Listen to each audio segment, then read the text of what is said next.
तो क्या हालचाल भाई लोग। तो चलो यार ऑर्गेनिक के डे 5 पे आते हैं। बहुत ही अमेजिंग तरीके से हम अपनी ऑर्गेनिक को कवर कर रहे हैं। तो चलो हमेशा की तरह यार अपनी आंखें बंद करो, पूरी एनर्जी अंदर इकट्ठी करो और शुरू हो जाओ।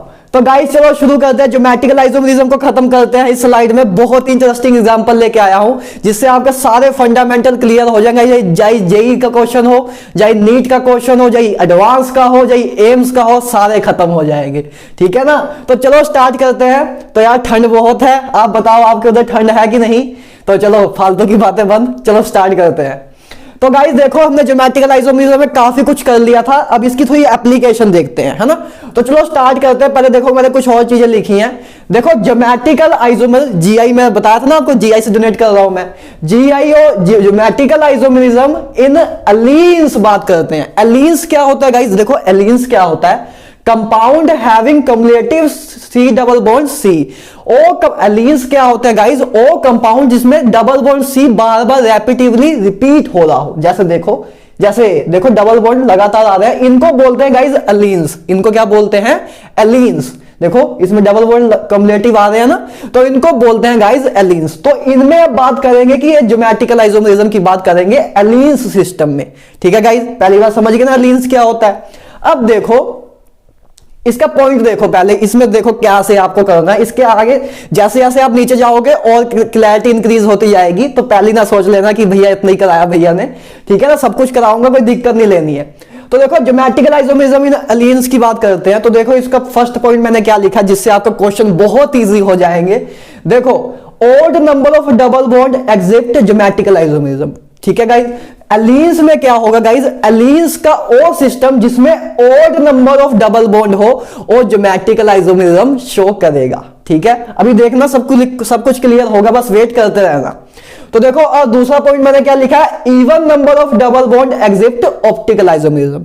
मतलब ओड नंबर वाला जब किसी एलीन्स में odd number of double bond होंगे तो ज्योमेट्रिकल आइसोमेरिज्म शो करेगा, और जिसमें even number of double bond होंगे वो ऑप्टिकल आइसोमेरिज्म शो करेगा। मतलब देखो जब odd number of double bond होंगे तो ज्योमेट्रिकल आइसोमेरिज्म शो करेगा लेकिन ऑप्टिकल आइसोमेरिज्म नहीं करेगा, और इसमें जब even number of double bond होंगे तो ऑप्टिकल आइसोमेरिज्म शो करेगा लेकिन ज्योमेट्रिकल आइसोमेरिज्म नहीं करेगा। क्लियर है पहली बात है। अभी देखो आगे और इसका बताता हूं कैसे यूज होगा, बिल्कुल भी चिंता ना करो। अब तक तो विश्वास हो गया होगा ना कि सब कुछ कराऊंगा, मुझे पता लग जाता है कि स्टेट में कितना क्लियर हुआ है। तो बिल्कुल बस पेशेंस रखना, ठीक है ना। आपको पता है कि मैं बिना क्लियर कराए जाऊंगा नहीं इधर आपका, ठीक है। तो देखो गाइस अब एग्जांपल देखते हैं। देखो ये पहला एलीन सिस्टम है, ये देखो इसमें डबल बॉन्ड कितने हैं, इसमें डबल बॉन्ड कितने हैं, 1 2, दो डबल बॉन्ड है। Even number of double bond है, इवन टू इवन होता है ना, ये तो कंसेप्ट क्लियर है ना, नहीं तो पता लगे मेरे जैसे बुद्धू हो, ठीक है ना। तो 2 इवन होता है, तो देखो 2 इवन है तो इसमें even number of double bond है, तो ये ज्योमेट्रिकल आइसोमेरिज्म नहीं शो करेगा, ज्योमेट्रिकल आइसोमेरिज्म नहीं शो करेगा। ठीक है, कितने, और इसमें देखो ए कंपाउंड है, इसमें कितने नंबर ऑफ डबल बॉन्ड है, ए एलीन है, इसमें कितने नंबर ऑफ डबल बॉन्ड है, 1 2 3, इसमें odd number of double bond है, 3 ओड होता है। क्लियर है ना, तो 3 ओड होता है तो ओ क्या शो करेगा, ज्योमेट्रिकल आइसोमेरिज्म शो करेगा। कितने ज्योमेट्रिकल आइसोमर होंगे इसके बाद में बात करते हैं, ठीक है ना, इसके बाद में बात करते हैं। आगे एक ही बार में सब बता देंगे तो बर्डन हो जाएगा, तो आराम से चलेंगे, बताऊंगा सब कुछ। पहले बताओ एक बात क्लियर हुई, एलीन्स क्या होता है, पहली बात तो एक क्लियर है, ठीक है ना, compound having cumulative double bond. ठीक है, उसके बाद odd number of double bond हो, odd number of double bond हो तो जीआई शो करेगा, इवन नंबर हो तो नहीं करेगा, इवन नंबर हो तो नहीं करेगा। आई होप इधर क्लियर है, बहुत सिंपल है, ठीक है। अब देखो गाइस दूसरी बात देखो, ज्योमेट्रिकल आइसोमर इन स्पाइरो कंपाउंड की बात कर रहे हैं। स्पाइरो कंपाउंड की नेमिंग कराई है तो उसी की अब बात करते हैं। देखो तो देखो उसमें भी ऐसे ही ओड रिंग हो, ओड नंबर ऑफ रिंग हो तो जीआई शो करेगा, इवन नंबर ऑफ रिंग हो तो नहीं करेगा, इवन नंबर ऑफ रिंग हो तो नहीं करेगा। जैसे देखो ओड जीआई इवन नॉट, ठीक है। अभी देखो इसकी भी एग्जाम, अब तो वो क्लियर है तो ये क्लियर हो ही जाएगा। देखो ये आपके स्पाइरो कंपाउंड होते थे, ठीक है ना, ये आपके स्पाइरो कंपाउंड होते थे। तो देखो इसमें देखो कितने 2 रिंग्स हैं, 2 स्पाइरो कंपाउंड है, 2 स्पाइरो रिंग है। तो अब देखो 2 क्या होता है, इवन होता है, ठीक है, 2 इवन होता है। तो इवन नंबर होगा जब, तो even number of spiral, even number of ring होगी अगर स्पाइरल कंपाउंड्स में, तो ज्योमेट्रिकल आइसोमेरिज्म नहीं शो करेगा। क्लियर है? ओड नंबर हो 1 2 3, 3 ओड है तो ज्योमेट्रिकल आइसोमेरिज्म शो करेगा। कितने होंगे इसमें आइसोमर, कितने जीआई होंगे उसकी बात अभी करते हैं। ठीक है, पहले अभी इतना समझो कि कौन जीआई शो करेगा कौन नहीं करेगा। पहली बात एक क्लियर है? ओके, ठीक है, शांत हो। ठीक है, आई होप अभी तक बहुत सिंपल चले हैं हम। ठीक है, कुछ भी खास नहीं किया, लेकिन आपको हाँ ये दो चीजें आती हैं, आपको कराया नहीं जाता। ठीक है ना, बुक्स में लिखा नहीं होता लेकिन आती है जेई में। ठीक है, तो अब गाइस चलो आते हैं अपने एग्जैक्ट क्वेश्चन देखते हैं। नंबर ऑफ जीआई फाइंड करते हैं कि total number of geometrical isomerism की बात करते हैं। तो इसमें अब आपके फॉर्मूले लगाएंगे, जो आपको मैंने फॉर्मूले कराए थे ना कि सिमेट्रिकल के लिए क्या होगा 2n-1 plus 2m-1 and unsymmetrical के लिए क्या होगा 2n। ठीक है, अब उनका यूज करना सिखाता हूं। देखो देखो पहला कंपाउंड ए है, तो मैंने आपको पहले सबसे पहले देखो गाइस नंबर ऑफ जीआई निकालना है, तो सबसे पहला स्टेप आपका क्या होना चाहिए, पहले ये देखो कि कंपाउंड जो है अपना वो सिमेट्रिकल है कि नहीं है। सबसे पहला स्टेप कंपाउंड सिमेट्रिकल है कि नहीं है। ठीक है, सबसे पहले चेक करो। देखो एक कंपाउंड, देखो एक कंपाउंड सिमेट्रिकल है कि नहीं है, चेक करो। देखो कैसे चेक करोगे, चलो मैं पहले दिखाता हूं आपको। देखो इस कंपाउंड को अगर इधर से हम काटें, देखो इधर से अगर हम नाइफ से काटें, चाकू से काट दे, इधर से काट दे, ठीक है, तो देखो इधर भी सेम कंपाउंड बनेगा, इधर भी सेम कंपाउंड बनेगा। इसको बोलते हैं सिमेट्री, इसको बोलते हैं सिमेट्री। देखो जब इधर से हम एक चाकू ले ऐसे मारे तो इस साइड भी सेम कंपाउंड बनेगा, इस साइड भी सेम, हमें स्पीसीज में सेम कंपाउंड नहीं मतलब सेम चीज इधर भी मिलेगी, सेम चीज इधर भी मिलेगी, तो इधर इसके सिमेट्री है। समझे? इसको बोलते हैं सिमेट्री ऑफ कंपाउंड। देखो सिमेट्री है ना, जब इधर से हम इसको काट दें, इधर से हम इधर से काट रहे हैं कंपाउंड को, तो देखो हमें इधर भी सेम चीज मिलेगी, इधर भी सेम चीज मिलेगी, तो इसको बोलते हैं एक्सिस ऑफ सिमेट्री, जिसको आपको मैं ऑप्टिकल आइसोमेरिज्म में भी बताऊंगा, लेकिन आप समझे सिमेट्री का मतलब। तो इसमें सिमेट्री है, तो इसमें कौन सा फॉर्मूला लगाएंगे, पहले मतलब जीआई में सबसे पहले आप क्या करोगे, देखोगे कंपाउंड सिमेट्रिकल है कि अनसिमेट्रिकल है। अब अभी सिमेट्रिकल अनसिमेट्रिकल की प्रैक्टिस हो जाएगी, उसकी डर, उसका ना डर में लेना कि मतलब मैं कैसे पहचानूंगा, मुझे भैया अभी पहचानना मैं सीख नहीं रहा हूं कि सिमेट्रिकल कैसे, और इसीलिए मैंने इतने एग्जांपल लिए ना कि सब समझते जाओ कि सिमेट्रिकल अनसिमेट्रिकल की आपको आदत पड़ जाए, देख के पता लग जाए कि सिमेट्रिकल है कि नहीं, तो उसकी चिंता ना करो। बस पहली बात ये देखो, पहला स्टेप आपको क्या करना है, देखो कि ये सिमेट्रिकल है कि अनसिमेट्रिकल। तो वो हमें क्या बताएगा, जब हम जब उसको डिटेक्ट कर लेंगे कि ये सिमेट्रिकल है कि अनसिमेट्रिकल, तो उससे हमको पता लगेगा कि हमें कौन सा फॉर्मूला लगाना है, तो उसके अकॉर्डिंग बस फॉर्मूला लगा देंगे, और उसके बाद हमें पता लग जाएगा कौन सा फॉर्मूला लगाना है। तो उसके बाद बस लास्ट आपका काम क्या रह जाएगा, एन फाइंड करने का। उसके बाद एन फाइंड कर लोगे, काम खत्म। देखो अब एन फाइंड करते हैं। देखो n क्या होगा, number of site where geometrical isomerism show.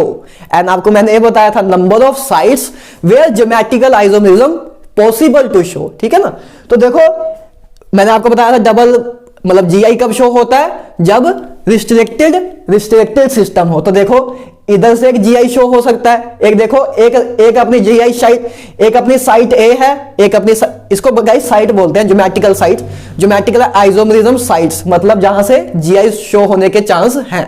ठीक है ना, तो एक साइट अपने पास ए है, एक अपने पास ए है, और एक अपने पास ए है, तो अपनी एन की वैल्यू कितनी आई, 3 आई। एन की वैल्यू कितनी आई, 3।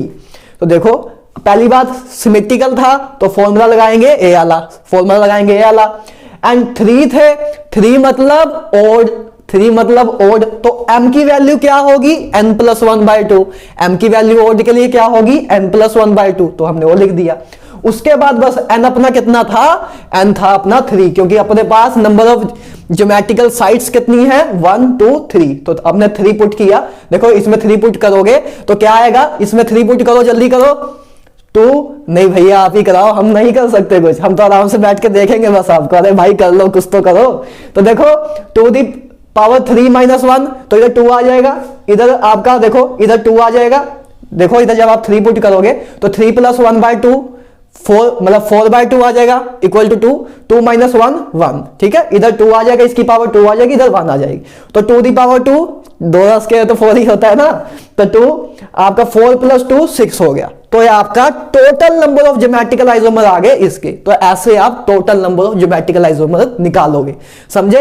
सबसे पहले आपको क्या करना है, सबसे पहले देखो कंपाउंड सिमेट्रिकल है कि अनसिमेट्रिकल, उसके अकॉर्डिंग उसका फॉर्मूला लिख दो।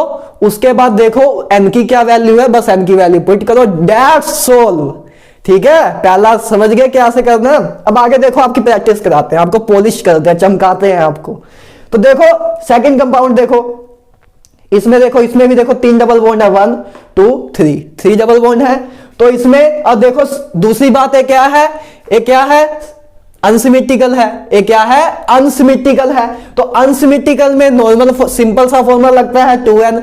ये देखो ये सिमेट्री था, इसमें देखो कहीं भी सिमेट्री नहीं है ना। अगर इधर से हम काटे तो देखो एक साइड क्लोरीन है, एक साइड ब्रोमीन है, तो दोनों साइड सेम कंपाउंड नहीं बने, दोनों साइड सेम कंपाउंड नहीं बने। गाइस देखो इसके अगर ऐसे हम अगर मिरर रख दे, ऐसे अगर हम मिरर रख दे तो इसकी जस्ट इमेज ए ही है, तो इसको भी सिमेट्री बोलते हैं। ठीक है ना, तो चलो उसको आप इतना अभी ना जाओ, उनको उनके लिए कराना ज्यादा अच्छा रहेगा जो अभी बस 10th से 11th में आ रहे हैं। आपका एग्जाम जस्ट आने वाला है अभी, तो आपको इतना करने की कोई जरूरत नहीं है। ठीक है ना, आपको बस अभी मार्क्स लेने हैं, तो उसके अकॉर्डिंग करते हैं हम। तो देखो 1 2 3 आपका n कितना है इधर 3। तो पहली बात अनसिमेट्रिकल था, पहली बात अनसिमेट्रिकल था। देखो कहीं से भी आप काटोगे तो अनसिमेट्रिकली बनेगा, चाहे इधर से काटो तब भी देखो इस साइड अलग बनेगा, इस साइड अलग, इधर से काटो तब भी एक साइड क्लोरीन है, एक साइड ब्रोमीन, इधर से काटो तब भी अलग बनेगा। तो आपका पहली बात अनसिमेट्रिकल वाला फॉर्मूला लगेगा, तो हमने फॉर्मूला लिखा 2n। अब n कितना होगा अपना 1 2 3, नंबर ऑफ साइड्स कितनी है 3, तो हमने क्या लिखा 2n to the power 3 8, that's solve. ठीक है, तो अब देखो थर्ड एग्जांपल देखो, थर्ड एग्जांपल देखो, इसको सोल्व करो, आंसर दो इसका जल्दी, पॉज करो वीडियो, आंसर दो, सोचो। ये देखो मैं साइड हो गया हूं, सोचो, बैठो ना, सोचो, एक बार पेन हिम्मत करो, सोचो और इसका आंसर दो। आई होप सोचा होगा, नहीं भैया हम नहीं सोचेंगे, हमको तो आप कराओगे तभी करेंगे। अरे भाई एक बार जरूर करो इसको, और बताओ मुझे कमेंट में लिखना किसने सही दिया था किसने गलत दिया था, कि मुझे पता लगे कि मेरे कितने भाइयों को भी चल रहा है प्रोसेस, कितनों का माइंड डेवलप भी करना रहता है कि उनको मैं और उस अकॉर्डिंग गाइड कर सकूं। तो बताना कितने लोगों ने सही किया है, कितने लोगों ने गलत किया। देखो क्या आंसर लिखा इसका, बोलो बोलो जल्दी बोलो क्या आंसर लिखा। n क्या लिया बस ये बता दो, n = 4 लिया तो आपने गलत लिया।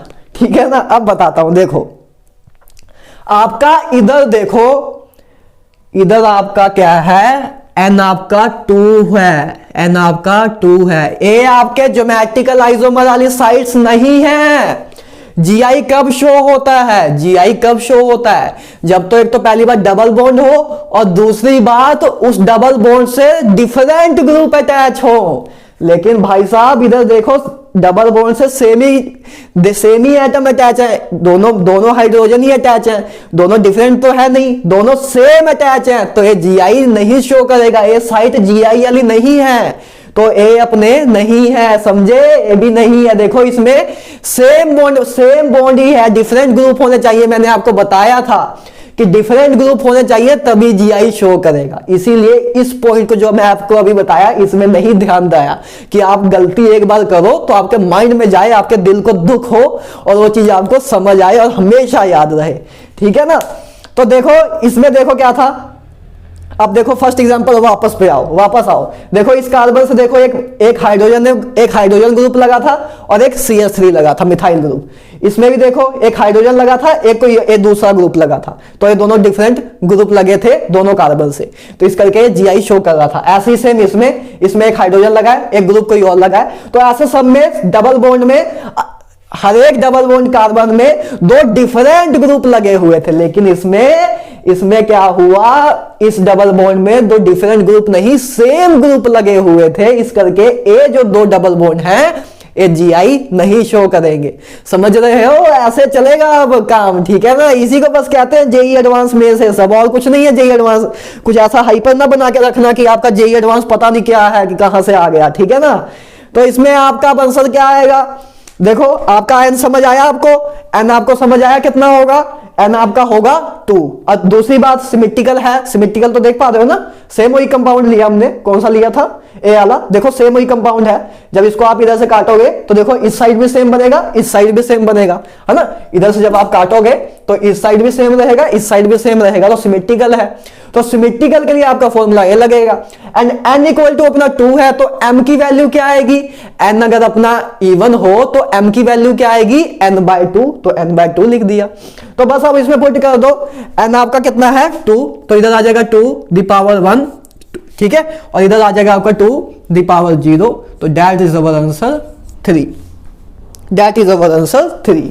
तो आपका ये आंसर आ गया 3, नहीं तो आपने क्या निकाला होगा, आपने निकाला था 10, है ना, आपने 10 निकाला था, तो 10 नहीं है आंसर, इसका आंसर क्या है 3। आई होप आप क्लियर हुआ हो, ठीक है ना।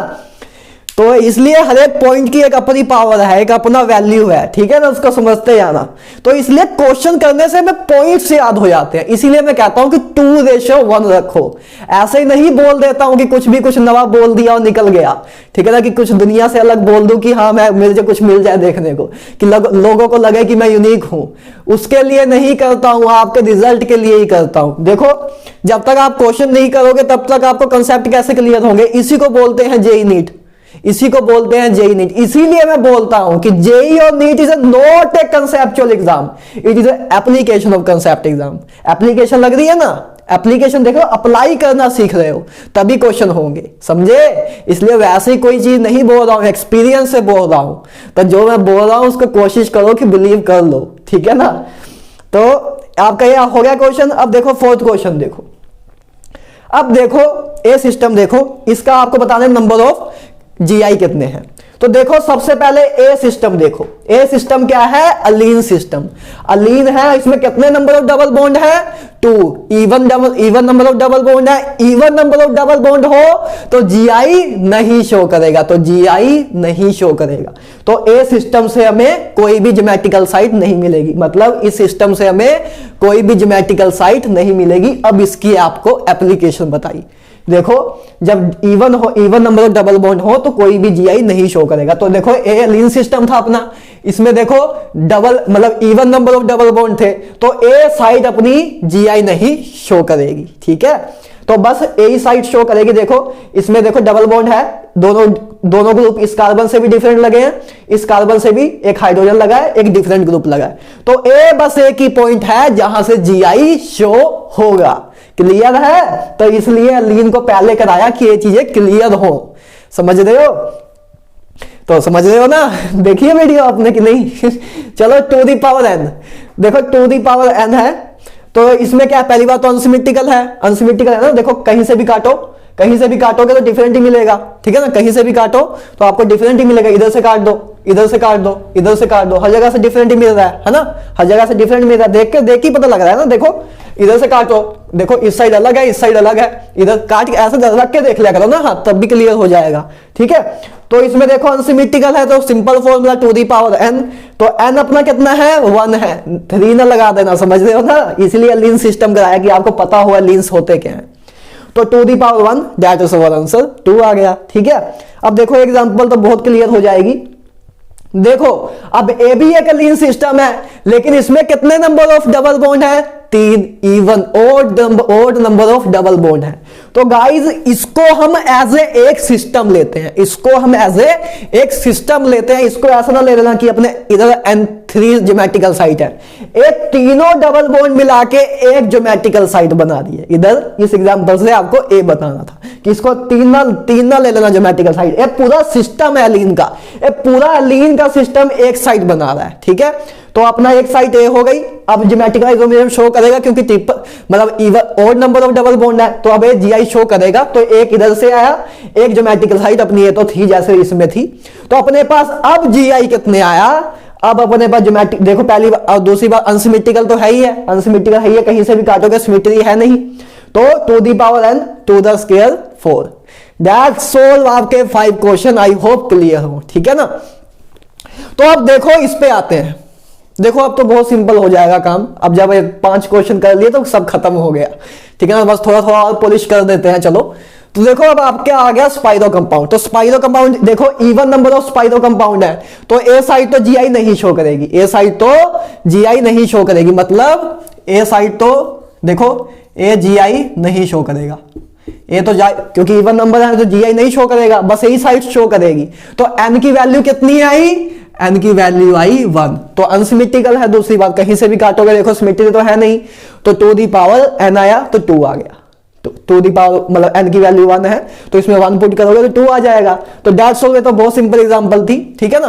देखो सेवंथ एग्जांपल देखो, सेवंथ एग्जांपल देखो, अब देखो इसमें odd number of spiro ring है, तो ए इसकी एक साइड, ए भी एक जीआई का काम करेगी, ए भी एक ज्योमेट्रिकल साइड का काम करेगी, और ए भी देखो इससे 2 डिफरेंट ग्रुप अटैच है, सॉरी इधर देखो हाइड्रोजन आएगा एक, ठीक है ना, इधर एक हाइड्रोजन आएगा, ठीक है ना। ऐसे अगर छोटी मोटी गलती हो जाए तो भाई माफ करना है ना, कभी कभी लिखने में मिस्टेक हो जाती है तो उसको समझ जाना है, इतना तो आपकी कॉमन अंडरस्टैंडिंग हो सकती है ना कि इसमें इधर हाइड्रोजन ही आएगा, तो इसको कॉमन अंडरस्टैंडिंग रख लेना, माफ करना, ठीक है ना। क्योंकि लिखने में कभी कभी तो आप जब कॉपी में अपने लिखते होगे तब भी कभी ना कुछ तो मिस होता ही होगा यार, कंप्यूटर तो है नहीं हम लोग, ठीक है ना, तो उसके लिए माफ करना, ठीक है।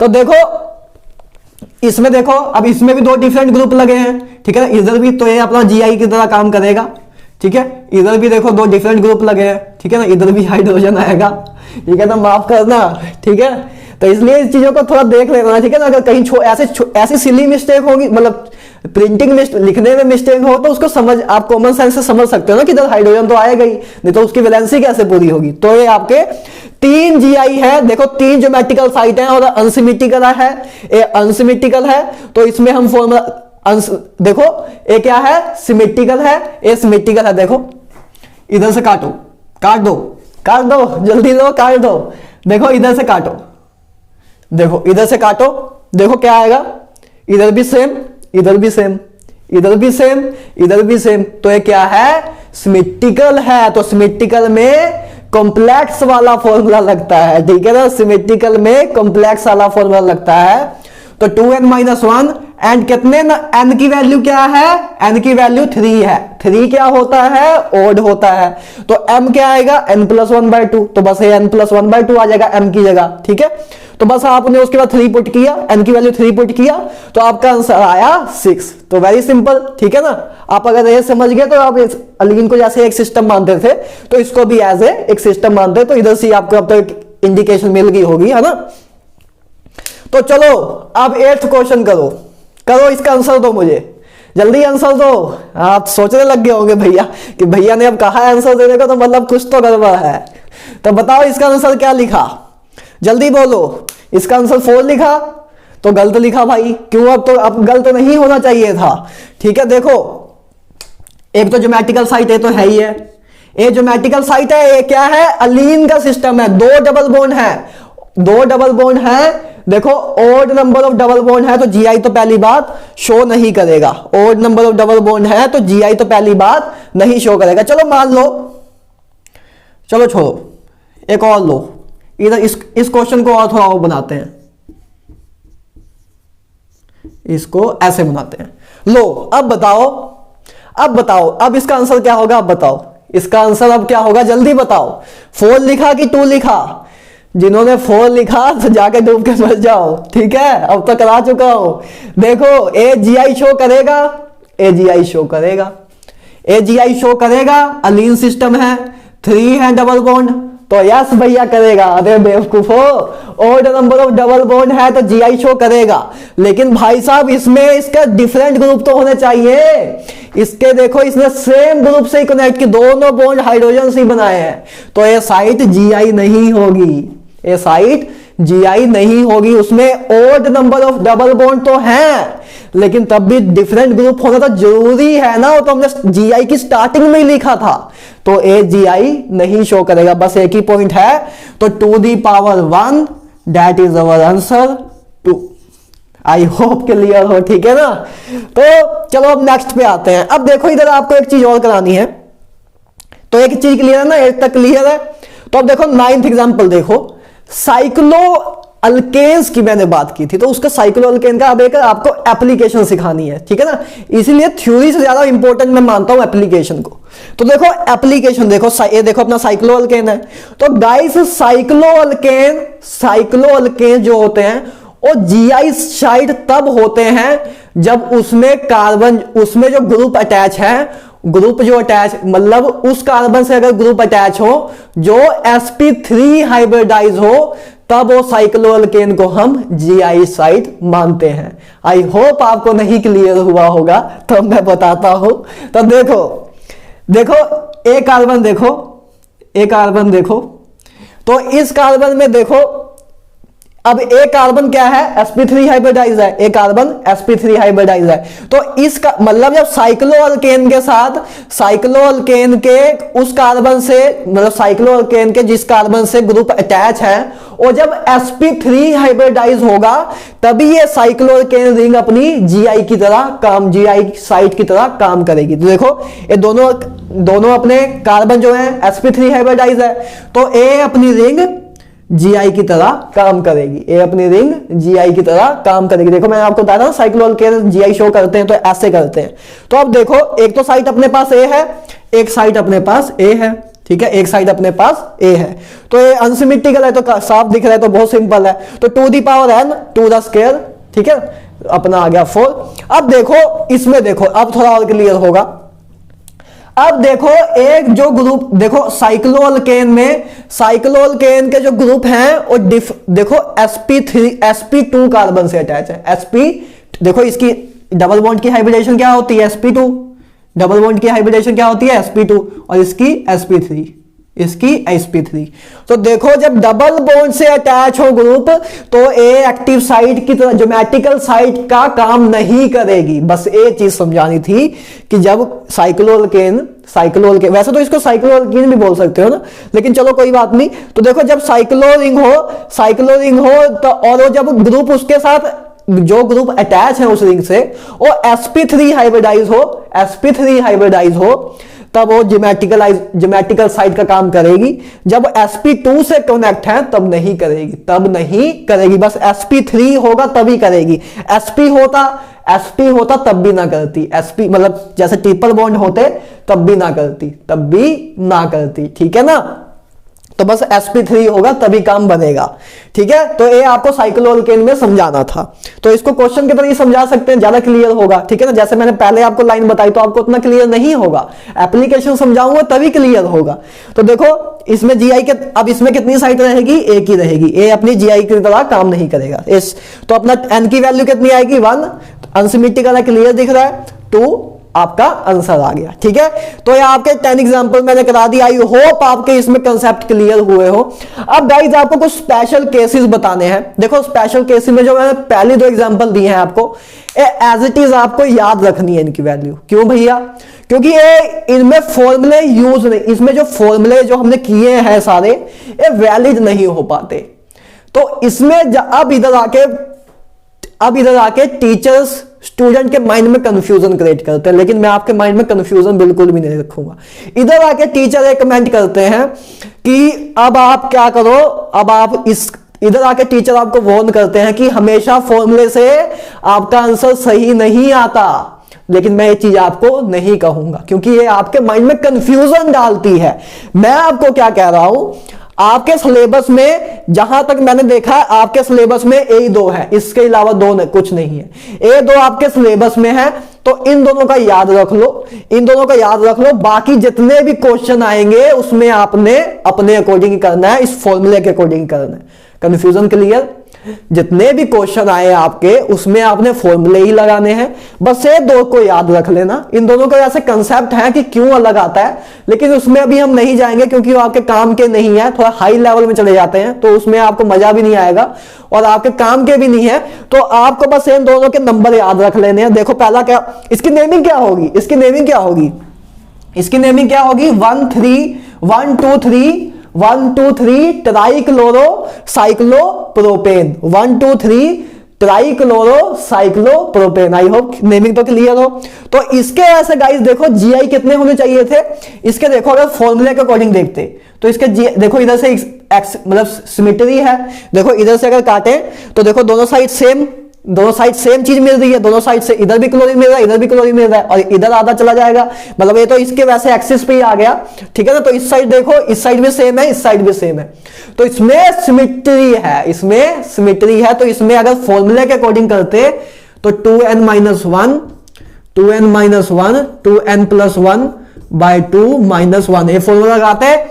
तो इसमें अगर n की वैल्यू 1 पुट करते, क्योंकि एक ही रिंग है तो 1 पुट करते n की वैल्यू, तो 2 1, देखो इधर क्या आता है 1 1 1 1 0, तो इधर क्या आता है 2 दी पावर 0 1 होता है। और इधर देखो, इधर अपने n की वैल्यू 1 थी तो 1 प्लस, देखो 2 दी पावर 1, देखो 2 दी पावर, देखो 2 n कितना है अपना, n इधर अपना कितना होगा 1, तो 1 - 1, ठीक है।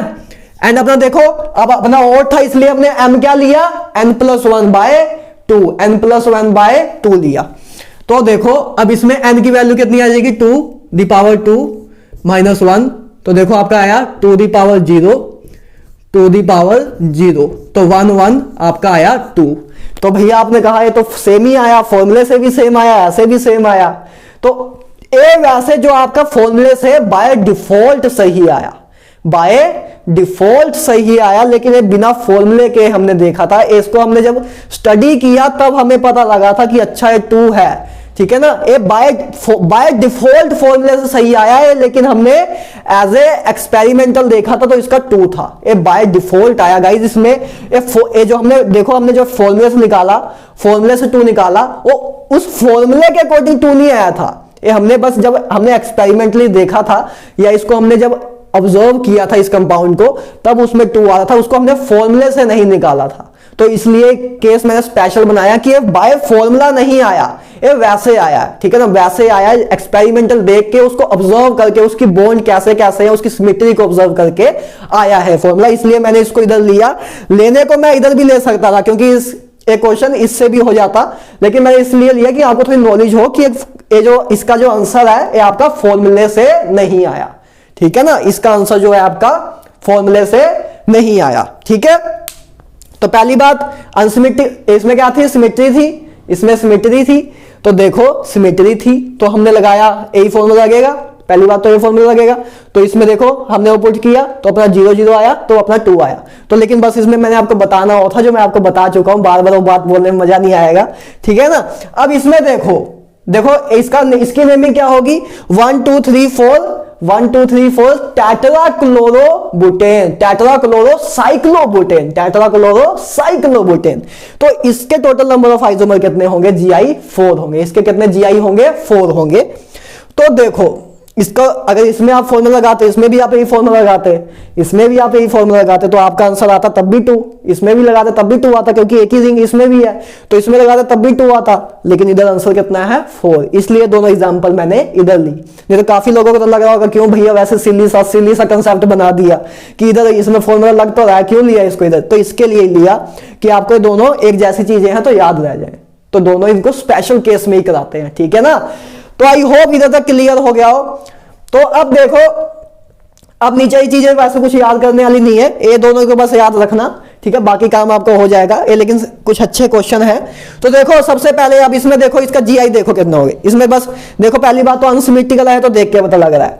तो नंबर ऑफ साइड देखो कितनी होगी, देखो एक तो A होगी, एक तो A होगी, ठीक है, एक तो A होगी अपनी ज्योमेट्रिकल साइड, क्योंकि देखो इस साइड एक डिफरेंट ग्रुप, इस साइड एक हाइड्रोजन, इस साइड एक डिफरेंट ग्रुप, इस साइड एक हाइड्रोजन, तो इस एक ज्योमेट्रिकल साइड अपनी A होगी और एक अपनी A होगी, एक अपनी A होगी, यही बस समझाना था। ये साइक्लो अल्केन वाली साइड है, जब इधर अगर ग्रुप अटैच होता, इधर अगर ग्रुप अटैच होता तो साइक्लो अल्केन वाली साइड ना, ए क्या होती, ज्योमेट्रिकल आइसोमरिज्म वाली साइड ना होती। लेकिन अब देखो ज्योमेट्रिकल आइसोमरिज्म वाली साइड इधर है, ज्योमेट्रिकल आइसोमरिज्म वाली साइड इधर है, तो ये शो करेगा। ये तो देखो अब अलग चीज है ना, तो डबल बॉन्ड का काम कर रहा है ये अपनी, लेकिन साइक्लोअल्कीन वाला काम कर रहा है ये अपना। देखो इसलिए मैं इसको स्पेशल केस में लिया, क्योंकि इसमें देखो क्या हो रहा है, इसमें ए चीज है, इसमें ए चीज है ना कि ए चीज है, इसमें ए चीज मतलब बीच में बॉन्ड नहीं है। तो ए स्पेशल केस इसलिए बन जाता है क्योंकि इसमें बंदों का ध्यान नहीं जाता, इस बंदे या तो इसको भूल जाते हैं या तो इसको भूल जाते हैं। तो एक अपनी ज्योमेट्रिकल साइड ए है ड्यू टू रिस्ट्रिक्टेड सिस्टम, और एक ए है ड्यू टू मतलब कनेक्शन ऑफ sp3। देखो ये जो ग्रुप अटैच है वो sp3 कार्बन से अटैच है, ग्रुप जो अटैच है sp3 कार्बन से अटैच है, इसके लिए मैंने इसको स्पेशल केस में लिया क्योंकि इन दोनों में से एक मिस हो जाता है बच्चों से। तो आपकी एक ज्योमेट्रिकल साइड ए होगी और एक तो ये तो होगी, ये तो बहुत सिंपल है। और एक गाइस ए भी हो गई, क्यों होगी? एक तो देखो इधर H एक डिफरेंट बॉन्ड है और एक डिफरेंट बॉन्ड ए है। इधर देखो नाइट्रोजन ने तो एक ही बॉन्ड बनाया है, तो दो डिफरेंट ग्रुप तो है ही नहीं भैया उस ग्रुप से। तो देखो इसमें एक लोन पेयर है, इसमें एक लोन पेयर है जो कि एज ए ग्रुप मानते हैं हम।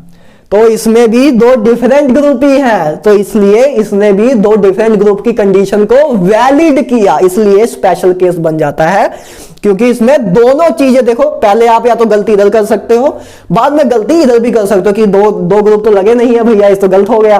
तो आपको यही बताना था कि लोन पेयर है इसमें, तो इधर इस करके इसमें 4 साइड है और अनसिमेट्रिकल है तो to the power n to the power 4 तो आ ही जाएगा। चलो ठीक है, आपको बस समझाना है था। इसमें GI साइड देखो, ठीक है, देखो पहले एक डबल बॉन्ड रिस्ट्रिक्टेड सिस्टम के लिए और एक साइक्लोअल्केन में sp3 कार्बन लगा हुआ है, sp मतलब sp3 कार्बन वाले से अटैच है ग्रुप, तो वैलिड है। तो इसमें एक शो कर रहा है, ये तो बहुत सिंपल है।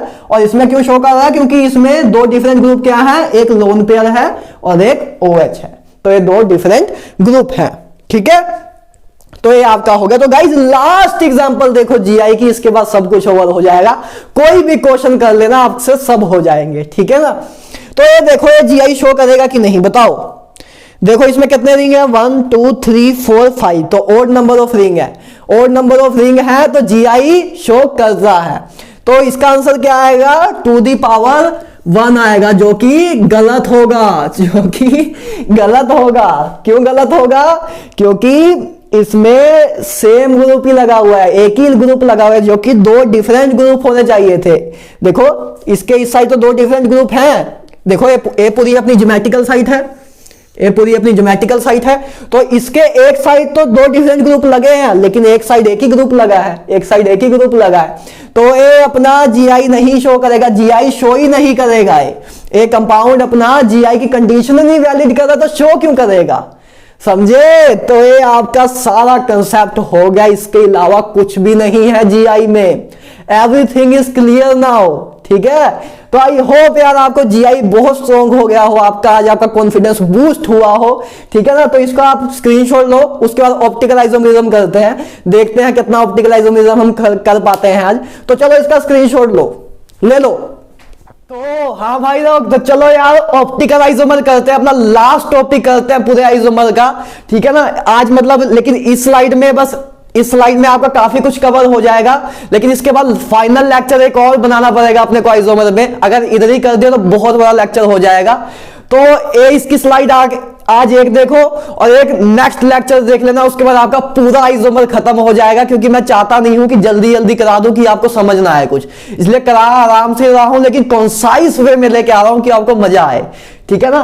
तो आज एक स्लाइड करेंगे ऑप्टिकल आइसोमर की, उसके बाद कल पूरा फिनिश कर देंगे लेक्चर अपना 6 में, डे 6 में अपना पूरा फिनिश हो जाएगा आइसोमर। और उसके बाद आपकी ऑर्गेनिक इतनी तेजी से निकलेगी, इतना मजा आएगा आपको ऑर्गेनिक में। मतलब ये 6 लेक्चर में जितनी मेहनत लगी उससे बहुत कम आपकी लगेगी। आगे जो आपके 9-10 लेक्चर आएंगे उसमें बहुत कम मेहनत लगेगी पहले 6 लेक्चर में। बस आइसोमर खत्म होने की मैं वेट कर रहा था। आइसोमर एक बार खत्म हो गया, आपकी ऑर्गेनिक बहुत ही तेजी से चलेगी, तो उसकी चिंता ना करना, ठीक है ना। तो गाइस चलो बात करते हैं ऑप्टिकल आइसोमर की। देखो ऑप्टिकल आइसोमर अब क्या होता है, इसकी कहानी देखते हैं। तो देखो compound having same molecular formula तो सेम ही होगा, but having different behaviour toward plane polarised light. Guys optical isomer क्या, देखो पहली बार प्लेन पोलराइज्ड लाइट क्या होता है पहले इसको देखो। देखो जैसे अभी मैंने लाइट्स लगाई हुई हैं, तो लाइट्स करके रोशनी हर जगह फैल रही है, लाइट हर जगह स्प्लिट हो रही है, लाइट हर जगह स्प्लिट हो रही है। प्लेन पोलराइज्ड लाइट क्या होती है गाइस, जिस मतलब जो मैं अपने देखो जैसे रूम में जो लाइट है मेरे, ये हर जगह में फैली हुई है। लेकिन प्लेन पोलराइज्ड लाइट क्या होती है गाइस, जो सिर्फ एक डायरेक्शन में जा रही हो। ये सिर्फ एक, जैसे देखो अपने जो घर में नॉर्मल लाइट होती है वो क्या करती है, ऐसे हर जगह फैलती है, हर जगह ऐसे फैलती है, ठीक है ना। और जो लाइट लेकिन प्लेन पोलराइज लाइट होती है वो क्या होती है, बस ऐसे सीधी जाती है, ऐसे सीधी जाती है, जिसको हम ऑप्टिक्स में जब हम 12th क्लास की फिजिक्स करेंगे तो उसमें इसका थोड़ा आगे डिटेल में भी करेंगे कि क्यों ऐसे जा रही है, ठीक है ना। इसको क्यों ऐसे सीधा कैसे जाती है, क्यों, क्या किस प्रोसेस से ऐसे ये चीज इसमें कन्वर्ट होती है, उसको भी देखेंगे हम फिजिक्स में, ठीक है ना। इधर केमिस्ट्री में बस आपको इतना ही समझना है कि प्लेन पोलराइज लाइट क्या होती है, जो एक पर्टिकुलर डायरेक्शन में अपनी रेस भेजे उसको बोलते हैं प्लेन पोलराइज लाइट। मतलब लाइट को हमने पोलराइज कर दिया हुआ है, पोलराइज कर दिया हुआ है, तो उसको बोलते हैं प्लेन पोलराइज लाइट, ठीक है ना। अभी आपको बस इतना ही समझना है कि एक डायरेक्शन में जो लाइट स्प्लिट हो रही हो उसको बोलते हैं प्लेन पोलराइज लाइट, ठीक है ना। ऑर्डिनरी लाइट ऐसे होती है, हर जगह स्प्लिट होती है, इधर भी रोशनी फैल रही है, इधर भी, तो समझ गए ना प्लेन पोलराइज लाइट क्या होता है। तो देखो मैंने क्या बताया, ऑप्टिकल आइसोमर क्या होता है, वो कंपाउंड जिनमें मॉलिक्यूलर फॉर्मूला तो सेम हो लेकिन डिफरेंट बिहेवियर शो कर रहे हो प्लेन पोलराइज लाइट से। कि मतलब ऑप्टिकल आइसोमर क्या होते हैं गाइस, जब हम जैसे देखो अपने पास ऑप्टिकल आइसोमर्स के कंपाउंड है, जब हम जैसे दो अपने पास मान लो एक ऑप्टिकल आइसोमर ए है, एक ऑप्टिकल आइसोमर बी है, दोनों में हमने प्लेन पोलराइज लाइट भेजी, दोनों में हमने प्लेन पोलराइज लाइट भेजी, तो गाइस जो ऑप्टिकल आइसोमर ए है तो वो कुछ ऐसा करेगा कि प्लेन पोलराइज लाइट को थीटा डिग्री एंगल से डिवेट कर देगा, थीटा डिग्री एंगल से डिवेट कर देगा, थीटा डिग्री एंगल से रोटेट कर देगा। और जो बी वाला है वो मान लो किसी थीटा डैश से डिवेट कर देगा, तो इसने थीटा से डिवेट किया, इसने theta dash. Guys optical isomer क्या करते हैं, optical isomer plane polarise light को रोटेट कर देते हैं, प्लेन पोलराइज लाइट को रोटेट कर देते हैं, जिसको अभी हम देखेंगे इधर आके भी, ठीक है ना। तो रोटेट कर देते हैं, तो इसको आपको समझना है। और तो ऑप्टिकल आइसोमर क्या होते हैं, ऑप्टिकल आइसोमर देखो मैंने क्या बताया, डिफरेंट बिहेवियर होता है। तो डिफरेंट बिहेवियर ऐसा ही होता है कि एक मान लो किसी थीटा एंगल से भेज रहा है, एक थीटा डैश एंगल से भेज रहा है, तो ये डिफरेंट बिहेवियर होता है। समझ गए कि क्या करता है ऑप्टिकल आइसोमर, क्या होते हैं compounds which show different behaviour toward किसके, प्लेन पोलराइज लाइट के लिए, उनको बोलते हैं ऑप्टिकल आइसोमर, जिसकी अभी क्लियरेंस बहुत अच्छी तरह आगे होती रहेगी, ठीक है ना। तो गाइस चलो अब देखो एक नाइकोल प्रिज्म, देखो गाइस जो मैंने दो चीजें लिखी हैं, ये ज्यादातर नीट में पूछी जाती है, थ्योरेटिकल चीजें हैं लेकिन लिखना जरूरी है, नीट वाले बच्चे भी हैं। तो देखो नाइकोल प्रिज्म होता है गाइस पोलराइजर, पोलराइजरी गाइस, पोलराइजरी एक ऐसा डिवाइस होता है जो क्या करता है, इस लाइट को पोलराइज लाइट में कन्वर्ट करता है। पोलराइजर का काम करता है इसको इसमें कन्वर्ट करने का, इसको जिसको हम अभी ऑप्टिक्स में करेंगे, जब वेव ऑप्टिक्स हम करेंगे उसका सबसे लास्ट टॉपिक है पोलराइजर, ठीक है ना। तो उसको हम करेंगे, कोई दिक्कत नहीं है, लेकिन अभी आपके जितना केमिस्ट्री में सिलेबस में है उसको देखो। पोलराइजर क्या गाइस, अपना जो पोलराइजर होता है इधर हम कौन सा यूज करते हैं, Nicol prism, Nicol prism is a polariser है, ठीक है ना। तो ऐसा आता है क्वेश्चन, ऐसा बनता है कि नाइकोल प्रिज्म किस चीज से बना होता है, तो आप बना होता है made of calcite form of calcium carbonate, calcite form of calcium carbonate से बना होता है। थ्योरेटिकल सी चीज है, इसको बस आप समझ के रखना है, ठीक है ना, कि बस आपको पता होना चाहिए कि नाइकोल प्रिज्म किससे बना होता है, calcite form of calcium carbonate से बना होता है, ठीक है। बस एक छोटी सी चीज है गाइस, ये भी एक नीट में क्वेश्चन आ जाता है कि इंस्ट्रूमेंट मेजर ऑप्टिकल रोटेशन, कि कौन सा ऐसा इंस्ट्रूमेंट है जो ऑप्टिकल रोटेशन को मेजर करता है। जैसे मैंने आपको बताया था कि थीटा से रोटेट कर दे रहा है, ये थीटा डैश से, तो ये थीटा मेजर कौन करता है, थीटा मेजर करने वाला डिवाइस क्या है, का नाम क्या है, पोलैरीमीटर। क्या नाम है, polarimeter. Polarimeter is a device that measure optical activity of a compound, that measure optical activity of compound। optical activity word clear है, optical activity मतलब कि ऑप्टिकल आइसोमर ने क्या एक्टिविटी शो करी, मतलब कैसे थीटा को रोटेट किया, तो उसी को बस ऑप्टिकल एक्टिविटी नाम बोल देते हैं, ठीक है ना। तो अब आगे देखो, आई होप ये तो बहुत सिंपल सी चीज अभी हमने की है, ठीक है ना। अब आगे मूव ऑन करते हैं, थोड़ा डिटेल में आते हैं। तो देखो टाइप्स ऑफ ऑप्टिकल आइसोमर की बात करते हैं। ओआई में लिखा है, पता है ना, मेरे जैसे लोग यही लिखते हैं, बेचारे हारे होते हैं, थके होते हैं, ठीक है। तो टाइप्स ऑफ ऑप्टिकल आइसोमर में लिखा है। तो देखो ऑप्टिकल आइसोमर दो टाइप के होते हैं, एक ऑप्टिकली एक्टिव और एक ऑप्टिकली इनएक्टिव। एक होते हैं ऑप्टिकली एक्टिव, एक होते हैं ऑप्टिकली इनएक्टिव। दोनों को बहुत डिटेल में नेक्स्ट लेक्चर में करेंगे, अभी भी करेंगे, ऐसा नहीं है कि नहीं भैया आप जाते हैं, हम बाय बाय, नेक्स्ट लेक्चर में मिलेंगे। इसमें भी आपको बहुत कुछ सीखने को मिलेगा। लेकिन इनको और डिटेल में हम नेक्स्ट लेक्चर में करेंगे, ठीक है ना। नहीं तो करा तो मैं इधर भी सकता था और एक ही लेक्चर में करा सकता था, लेकिन रशअप ज्यादा हो जाएगा, रशअप ज्यादा हो जाएगा। तेजी से करा दूंगा तो आपको समझ नहीं आएगा, मुझे मजा नहीं आएगा। मेन बात यह है कि आपको फील नहीं दे पाऊंगा मैं उस कंसेप्ट की, तो मुझे टाइम चाहिए होता है हर एक चीज को समझाने का। लेकिन आपको देख रहे हो, आपको बहुत कंसाइज तरीके से मैं करा रहा हूं, टू द पॉइंट चल रहा हूं, ठीक है ना। तो उसकी बिल्कुल भी चिंता ना रखना कि आपका टाइम खराब होगा, ठीक है।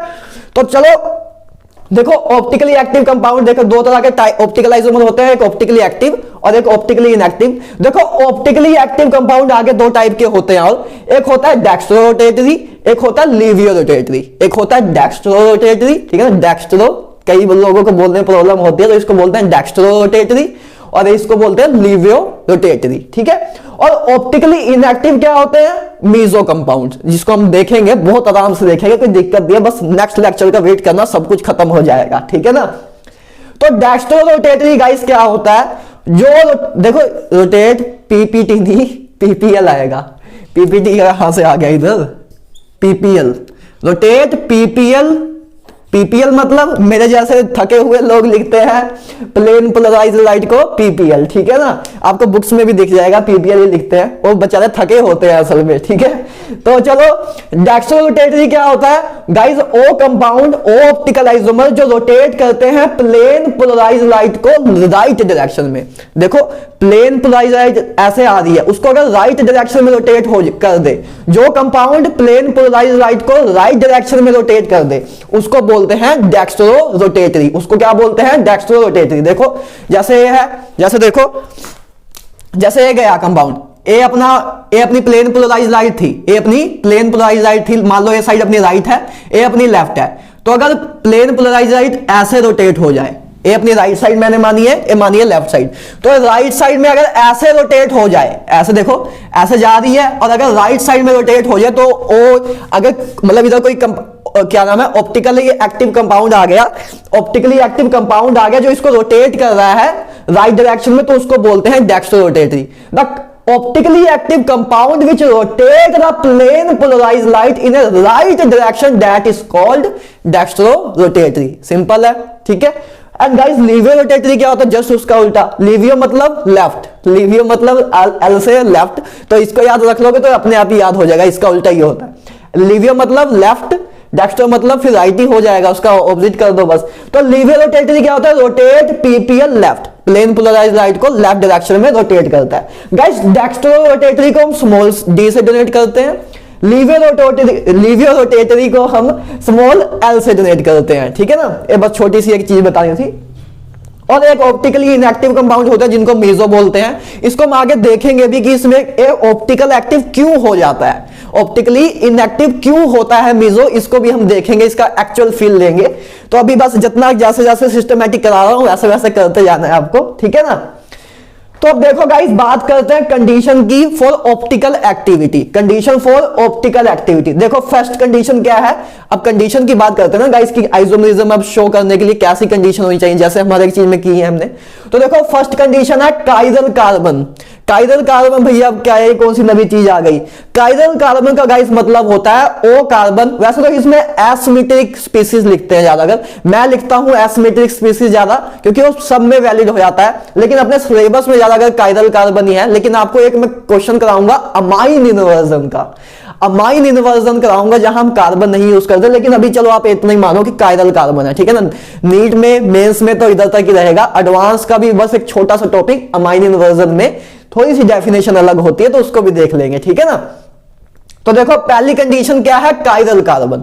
काइरल कार्बन क्या होता है गाइज, काइरल देखो पहली बार कार्बन है तो मतलब कार्बन तो होगा, तो कार्बन के अगर गाइज अपने पास कार्बन है और उस कार्बन ने चारों बॉन्ड डिफरेंट डिफरेंट ग्रुप से बनाए हुए हो। काइरल कार्बन क्या होता है, जब किसी कार्बन ने चारों बॉन्ड डिफरेंट डिफरेंट ग्रुप से बनाए हुए हो तो उसको बोलते हैं काइरल कार्बन। जैसे देखो गाइज, जैसे मैं क्या बोलना चाह रहा हूं, देखो इसको इरेज कर दो, परमिशन है। तो देखो इसको देखो, देखो काइरल कार्बन क्या होता है, जैसे अपना कार्बन है तो ए मान लो अपना ग्रुप ए है, ए अपना ग्रुप मान लो बी है, ए अपना ग्रुप मान लो डी है, ए अपना ग्रुप ई है। तो ए अपना होता है काइरल कार्बन, मतलब carbon when a carbon attach to 4 different group that is called chiral carbon. तो पहली कंडीशन क्या है, कायरल कार्बन प्रेजेंट हो, सारे ग्रुप डिफरेंट लगे हो कार्बन से। एंड दूसरी कंडीशन क्या है, एब्सेंस ऑफ सिमेट्री, कोई सिमेट्री ना हो तभी ऑप्टिकल आइसोमरिज्म शो होगी, कोई भी सिमेट्री ना हो तभी ऑप्टिकल आइसोमरिज्म शो होगी, जो कि ये फंडे में आपके बहुत तरीके से अच्छी तरह क्लियर कर दूंगा, कोई दिक्कत की बात नहीं है। सिमेट्री से बहुत बच्चे डरते हैं, तो कोई दिक्कत नहीं है, सब क्लियर हो जाएगा, ठीक है ना। पहले कंडीशन समझ गए, पहली बात उसमें कायरल कार्बन प्रेजेंट हो, और दूसरी बात एब्सेंस ऑफ सिमेट्री हो, जिसको आप अभी क्वेश्चन जब करने लगोगे तो और ज्यादा क्लियर हो जाएगा, कोई दिक्कत नहीं है, ठीक है ना। तो देखो गाइस, हम नेक्स्ट चीज देखो, टाइप्स ऑफ सिमेट्री की बात करते हैं कि सिमेट्री कितने टाइप्स की होती है। वैसे तो गाइस 4 तरह की होती है। देखो पहली है प्लेन ऑफ सिमेट्री, दूसरी है सेंटर ऑफ सिमेट्री, एक अल्टरनेटिव एक्सिस ऑफ सिमेट्री होती है, ठीक है ना, और एक एक्सिस ऑफ सिमेट्री होती है। लेकिन वो दो अपने कोई काम की नहीं है, अपने काम की है, अपने सिलेबस में अपने क्वेश्चन के लिए सबसे ज्यादा काम की यही है, एक प्लेन ऑफ सिमेट्री और एक सेंटर ऑफ सिमेट्री, ठीक है। तो हम इन दोनों को देखते हैं। तो देखो गाइस, प्लेन ऑफ सिमेट्री क्या होता है, देखो जब कोई प्लेन देना होता है हमें, अगर प्लेन ऑफ सिमेट्री का मतलब क्या, कि किसी प्लेन से सिमेट्री आ रही हो। जैसे देखो गाइस, इसको अगर हम ए प्लेन से काट दें, इसको अगर हम ए प्लेन से काट दें, तो देखो ऊपर भी सेम कंपाउंड, ऊपर भी सेम चीज मिल रही है हमें, नीचे भी सेम चीज मिल रही है, तो इसको बोलते हैं प्लेन ऑफ सिमेट्री। मतलब देखो क्या हो रहा है, देखो अगर हम इस प्लेन से ऐसे चाकू मारे इस प्लेन से ऐसे चाकू मारे इस पे, तो इसमें इधर से दोनों, जब इधर से हम नाइफ मारेंगे तो दोनों साइड हमें सेम स्पीसीज मिलेगी, तो इसको बोलते हैं प्लेन ऑफ सिमेट्री, इसको बोलते हैं प्लेन ऑफ सिमेट्री। और गाइस एक आती है centre of symmetry. Centre of symmetry क्या होती है, देखो जैसे कंपाउंड है, तो इसके सेंटर से हम दोनों साइड ऑपोजिट, दोनों साइड क्या करेंगे, एरो भेजेंगे, दोनों साइड हम एरो भेजेंगे। देखो इसका सेंटर ए है, देखो ये सेंटर ए है, इसके सेंटर से हमने इस साइड एक एरो भेजा, इसके एक सेंटर में इस साइड एरो भेजा। तो सेंटर ऑफ सिमेट्री क्या होता है गाइस, जब ऑपोजिट साइड वाले जो लेंथ है, देखो जैसे ए लेंथ और ए लेंथ जब बराबर होगी और जाएगी, ए कह ले कि ए लेंथ और ए लेंथ बराबर होगी, तो उसको बोलते हैं सेंटर ऑफ सिमेट्री, कि सेंटर ऑफ सिमेट्री है इसमें। सेंटर से अगर हम ए लेंथ देखें और जस्ट उसके ऑपोजिट, मतलब उसके 180 डिग्री पे जस्ट देखें, अगर वो दो लेंथ बराबर हो तो उसको बोलते हैं सेंटर ऑफ सिमेट्री। तो ये चीजें लेकिन कंफ्यूजन क्रिएट करेंगी आगे जाके, लेकिन इसका मैं एक बहुत ही क्रिस्टल क्लियर आपको फंडा दूंगा, जिससे आपके बिना इन चीजों को देखे हुए आपके क्वेश्चन सोल्व हो जाएंगे। क्योंकि आप उधर कैसे पता कर पाओगे कि ये लेंथ बराबर है कि नहीं, अपने आप इतना मान लोगे। हाँ, एक ऐसा तरीका कर सकते हो कि ऐसा मान लो कि ऐसा, जैसे देखो इसमें इस कार्बन से हाइड्रोजन अटैच है, इसमें भी इस कार्बन से हाइड्रोजन अटैच है, तो इस करके हम कह सकते हैं कि हाँ मतलब ये जो अपने लेंथ है ए लेंथ के बराबर होगी, ए लेंथ अपनी इस लेंथ के बराबर होगी, और इधर CH3 अटैच है और इधर भी CH3 अटैच है, तब कह सकते हैं कि ये लेंथ बराबर होगी। लेकिन ये फंडे में आपके बाद में यूज ही नहीं करूंगा, क्योंकि आपको क्लैरिटी दे दूंगा सिंपल की। क्योंकि कभी कभी होता है कि हम सिमेट्री ढूंढ नहीं पाते, कभी कभी बच्चों की नजर नहीं जाती कि अच्छा इधर सिमेट्री थी, तो इस चीज में आपकी क्लियर कर दूंगा, कोई दिक्कत ना लेना, ठीक है ना। बस समझाना जरूरी था क्योंकि सिलेबस का पार्ट है। तो गाइस प्लेन ऑफ सिमेट्री हो गई, सेंटर ऑफ सिमेट्री हो गई, तो समझ गए, बहुत सिंपल सी है। प्लेन ऑफ सिमेट्री क्या होता है, जब प्लेन, ऐसा कोई प्लेन दे हम जहां से वो जो कंपाउंड है वो दो इक्वल एंड ऑपोजिट स्पीस, मतलब इक्वल एंड मिरर इमेज में कन्वर्ट हो जाए, तो उसको बोलते हैं plane of symmetry. And centre of symmetry आपको बता ही दिया है, ठीक है ना। तो अब गाइस देखो, अब नेक्स्ट चीज पे आते हैं। अभी सब कुछ जितना भी करा रहा हूं आपको पता है कि जैसे जैसे आप आगे जाओगे और क्लियर हो जाएगा, नेक्स्ट लेक्चर में सब कुछ क्लियर हो जाएगा। अगर कुछ भी क्लियरेंस अभी रहती भी है, वैसे तो मैं बहुत टाइम देके करा रहा हूं, लेकिन अगर कुछ भी क्लियरेंस रहती भी है, तो जब नेक्स्ट लेक्चर आएगा उसमें सब क्लियर हो जाएगा, सारे पाप धो उठेंगे, ठीक है ना। तो उसमें बिल्कुल भी चिंता ना करना। अब गाइस बात करते हैं कॉन्फ़िगरेशन ऑफ ऑप्टिकल आइसोमर। क्या बात करते हैं, कॉन्फ़िगरेशन ऑफ ऑप्टिकल आइसोमर। तो गाइस देखो, पहले इसमें गाइस ऑप्टिकल आइसोमर्स को हम जनरली फिशर प्रोजेक्शन में लिखते हैं। फिशर प्रोजेक्शन भैया क्या, अब देखो फिशर प्रोजेक्शन इसको ऐसे इसको बोलते हैं, फिशर इसको बोलते हैं गाइस। इस अगर कंपाउंड को हम इस तरह से रिप्रेजेंट करें तो उसको बोलते हैं फिशर प्रोजेक्शन, जिसको हम बायोमोलिक्यूल्स में मैं आपको बहुत कंपाउंड कराऊंगा, डी ग्लूकोज, एल ग्लूकोज, ठीक है, सक्रोज कराऊंगा, उधर आपको लैक्टोज कराऊंगा, मैनोज कराऊंगा, बहुत कुछ कराऊंगा उधर, ठीक है ना। और उनको याद करने का तरीका भी बताऊंगा। तो लेकिन फिशर प्रोजेक्शन अभी देखो ऐसे लिखते हैं, जब देखो बस एक रिप्रेजेंट करने का तरीका है, जैसे हम सिंपल कंपाउंड लिखते थे, देखो जैसे हम बॉन्ड लाइन नोटेशन लिखते थे ऐसे, तो ये भी एक रिप्रेजेंट करने का तरीका है। तो ये भी बस है गाइस रिप्रेजेंट करने का तरीका है। इसको बोलते हैं फिशर प्रोजेक्शन। इसको क्या बोलते हैं? Fischer projection. अब पता नहीं फिशर नाम क्यों लिखा, मेरे हिसाब से तो ऐसे तो नहीं लिखा है। फिश मतलब फिशर मतलब मछली, तो मछली के कांटे लिखे हुए हैं, मछली के कांटे हैं, ठीक है ना।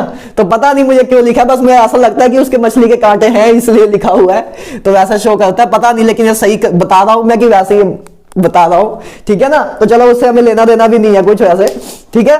तो बात करते हैं कॉन्फ़िगरेशन ऑफ ऑप्टिकल आइसोमर की। गाइस देखो हम दो सिस्टम है अपने पास, हमें कॉन्फ़िगरेशन लिखनी आनी चाहिए फिशर प्रोजेक्शन की, ठीक है। तो अपने पास दो सिस्टम है, एक आरएस कॉन्फ़िगरेशन हमको लिखनी आनी चाहिए और एक डीएल कॉन्फ़िगरेशन आनी चाहिए। जो डीएल कॉन्फ़िगरेशन है गाइस वैसे आपका बायोमोलिक्यूल का पार्ट है, लेकिन मैं इधर ही कराना चाहता हूं क्योंकि इधर ही दोनों चीजें जल्दी क्लियर हो जाएंगी, ठीक है। तो देखो पहले बात करते हैं आरएस सिस्टम। अभी सब समझोगे कि आपको अभी नवा नवा लग रहा होता, कुछ बच्चों को नवा लग रहा होगा, तो कोई दिक्कत नहीं है, अभी सब समझ जाओगे, ठीक है ना।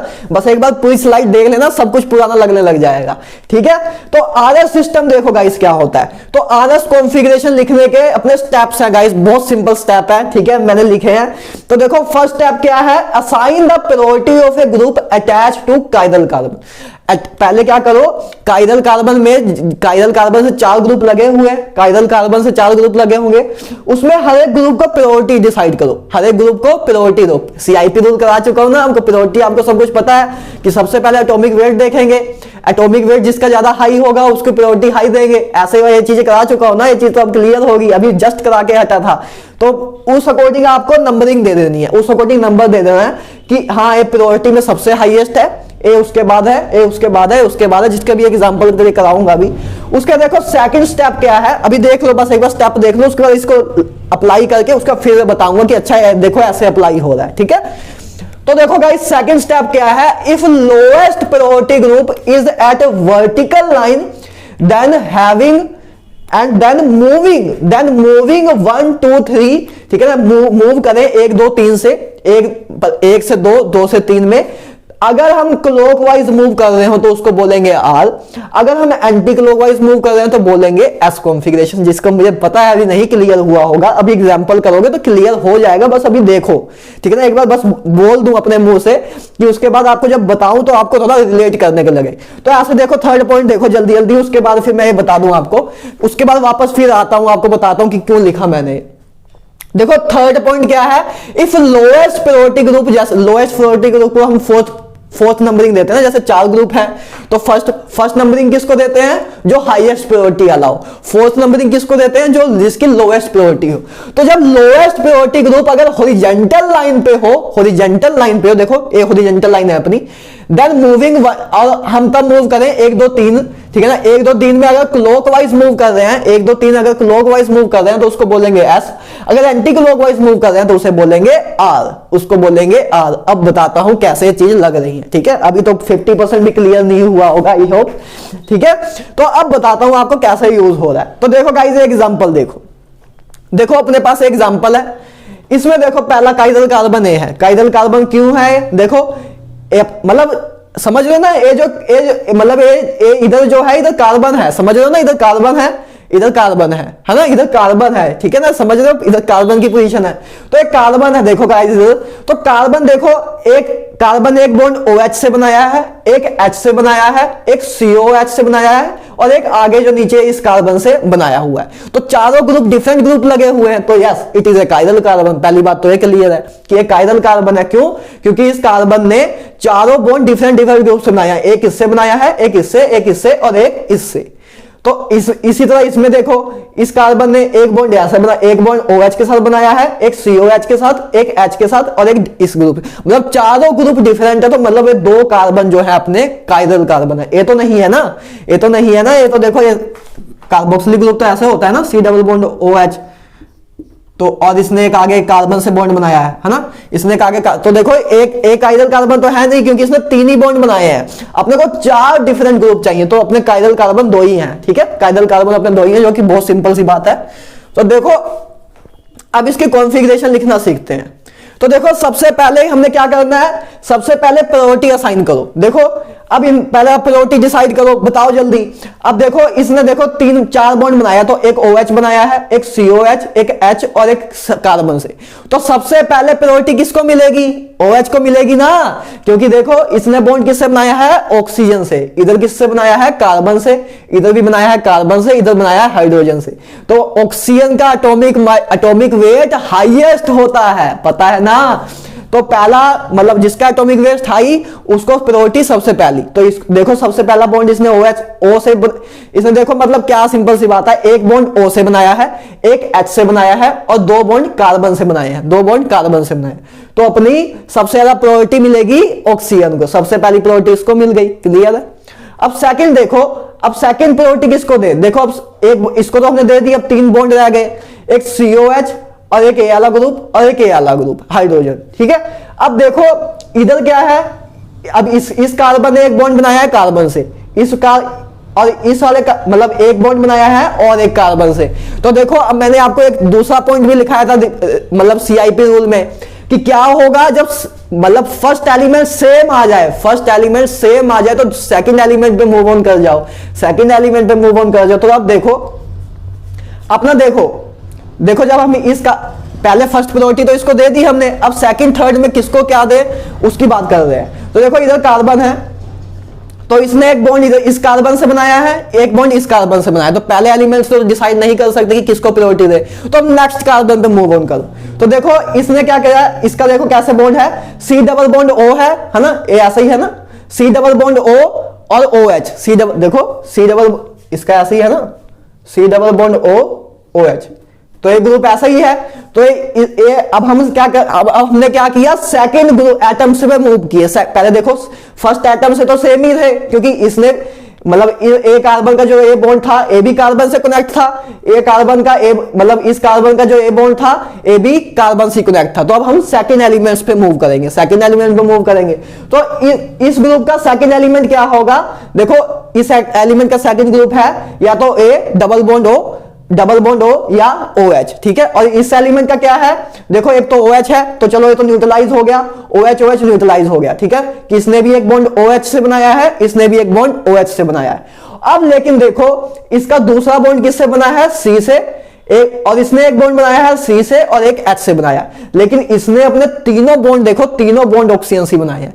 तीनों बॉन्ड देखो, एक डबल बॉन्ड बनाया है ऑक्सीजन से, एक सिंगल बॉन्ड बनाया है ऑक्सीजन से। लेकिन इसने क्या किया है, एक बॉन्ड बनाया है ऑक्सीजन से और एक बनाया है कार्बन से और एक बनाया है हाइड्रोजन से। तो इसने तीनों बॉन्ड हाईएस्ट एटॉमिक नंबर वाले से बनाए हैं, तो इसको हम हाईएस्ट प्रायोरिटी देंगे। समझे ना, समझ CIP रूल तो आई होप क्लियर हो ना। अब नहीं समझे तो एक बार फिर देखो, पहले इन चार बॉन्ड थे अपने पास, फर्स्ट प्रायोरिटी हमने इसको दी क्योंकि सबसे पहले ऑक्सीजन हाईएस्ट एटॉमिक नंबर है, तो हमने इसको फर्स्ट प्रायोरिटी दी।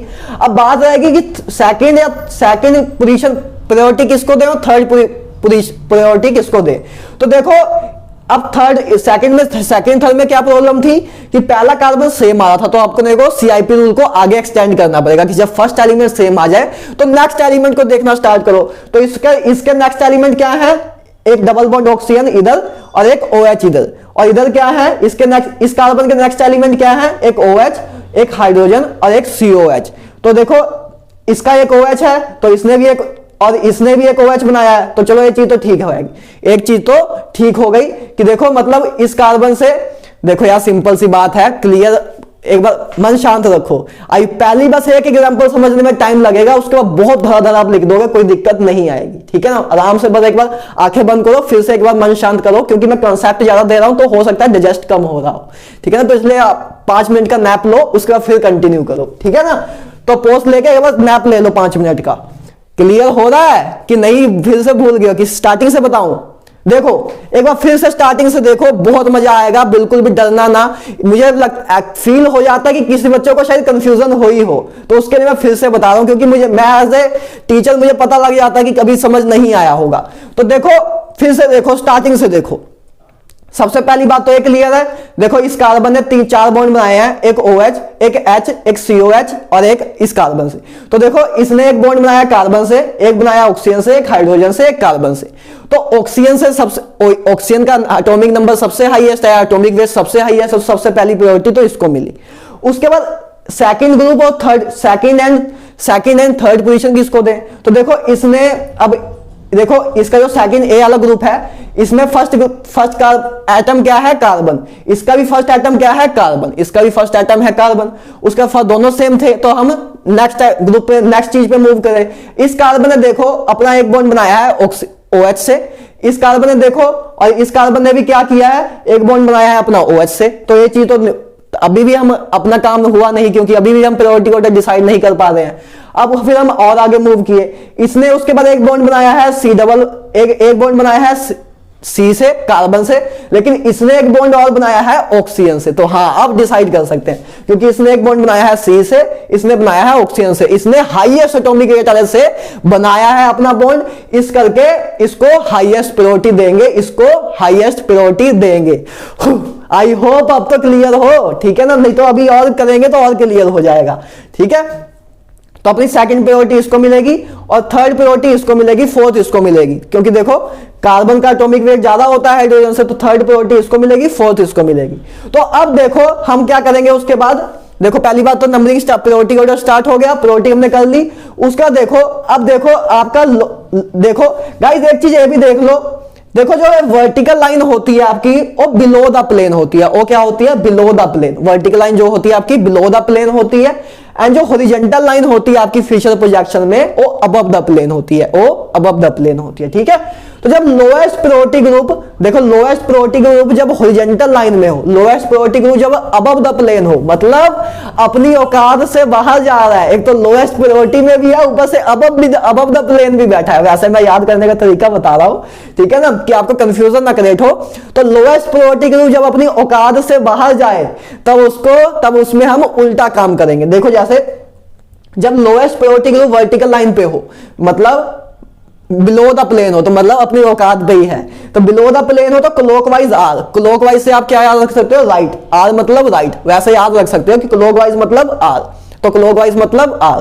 तो लेकिन अपनी औकात से अगर बाहर जाए तब उल्टा हो जाता है केस, कि क्लॉकवाइज के लिए हम एस यूज करते हैं और एंटी क्लॉकवाइज के लिए आर यूज करते हैं। बस वैसे याद करने का तरीका बता रहा हूं, नहीं तो बताने को तो ऐसे भी बता सकता हूं, ठीक है ना?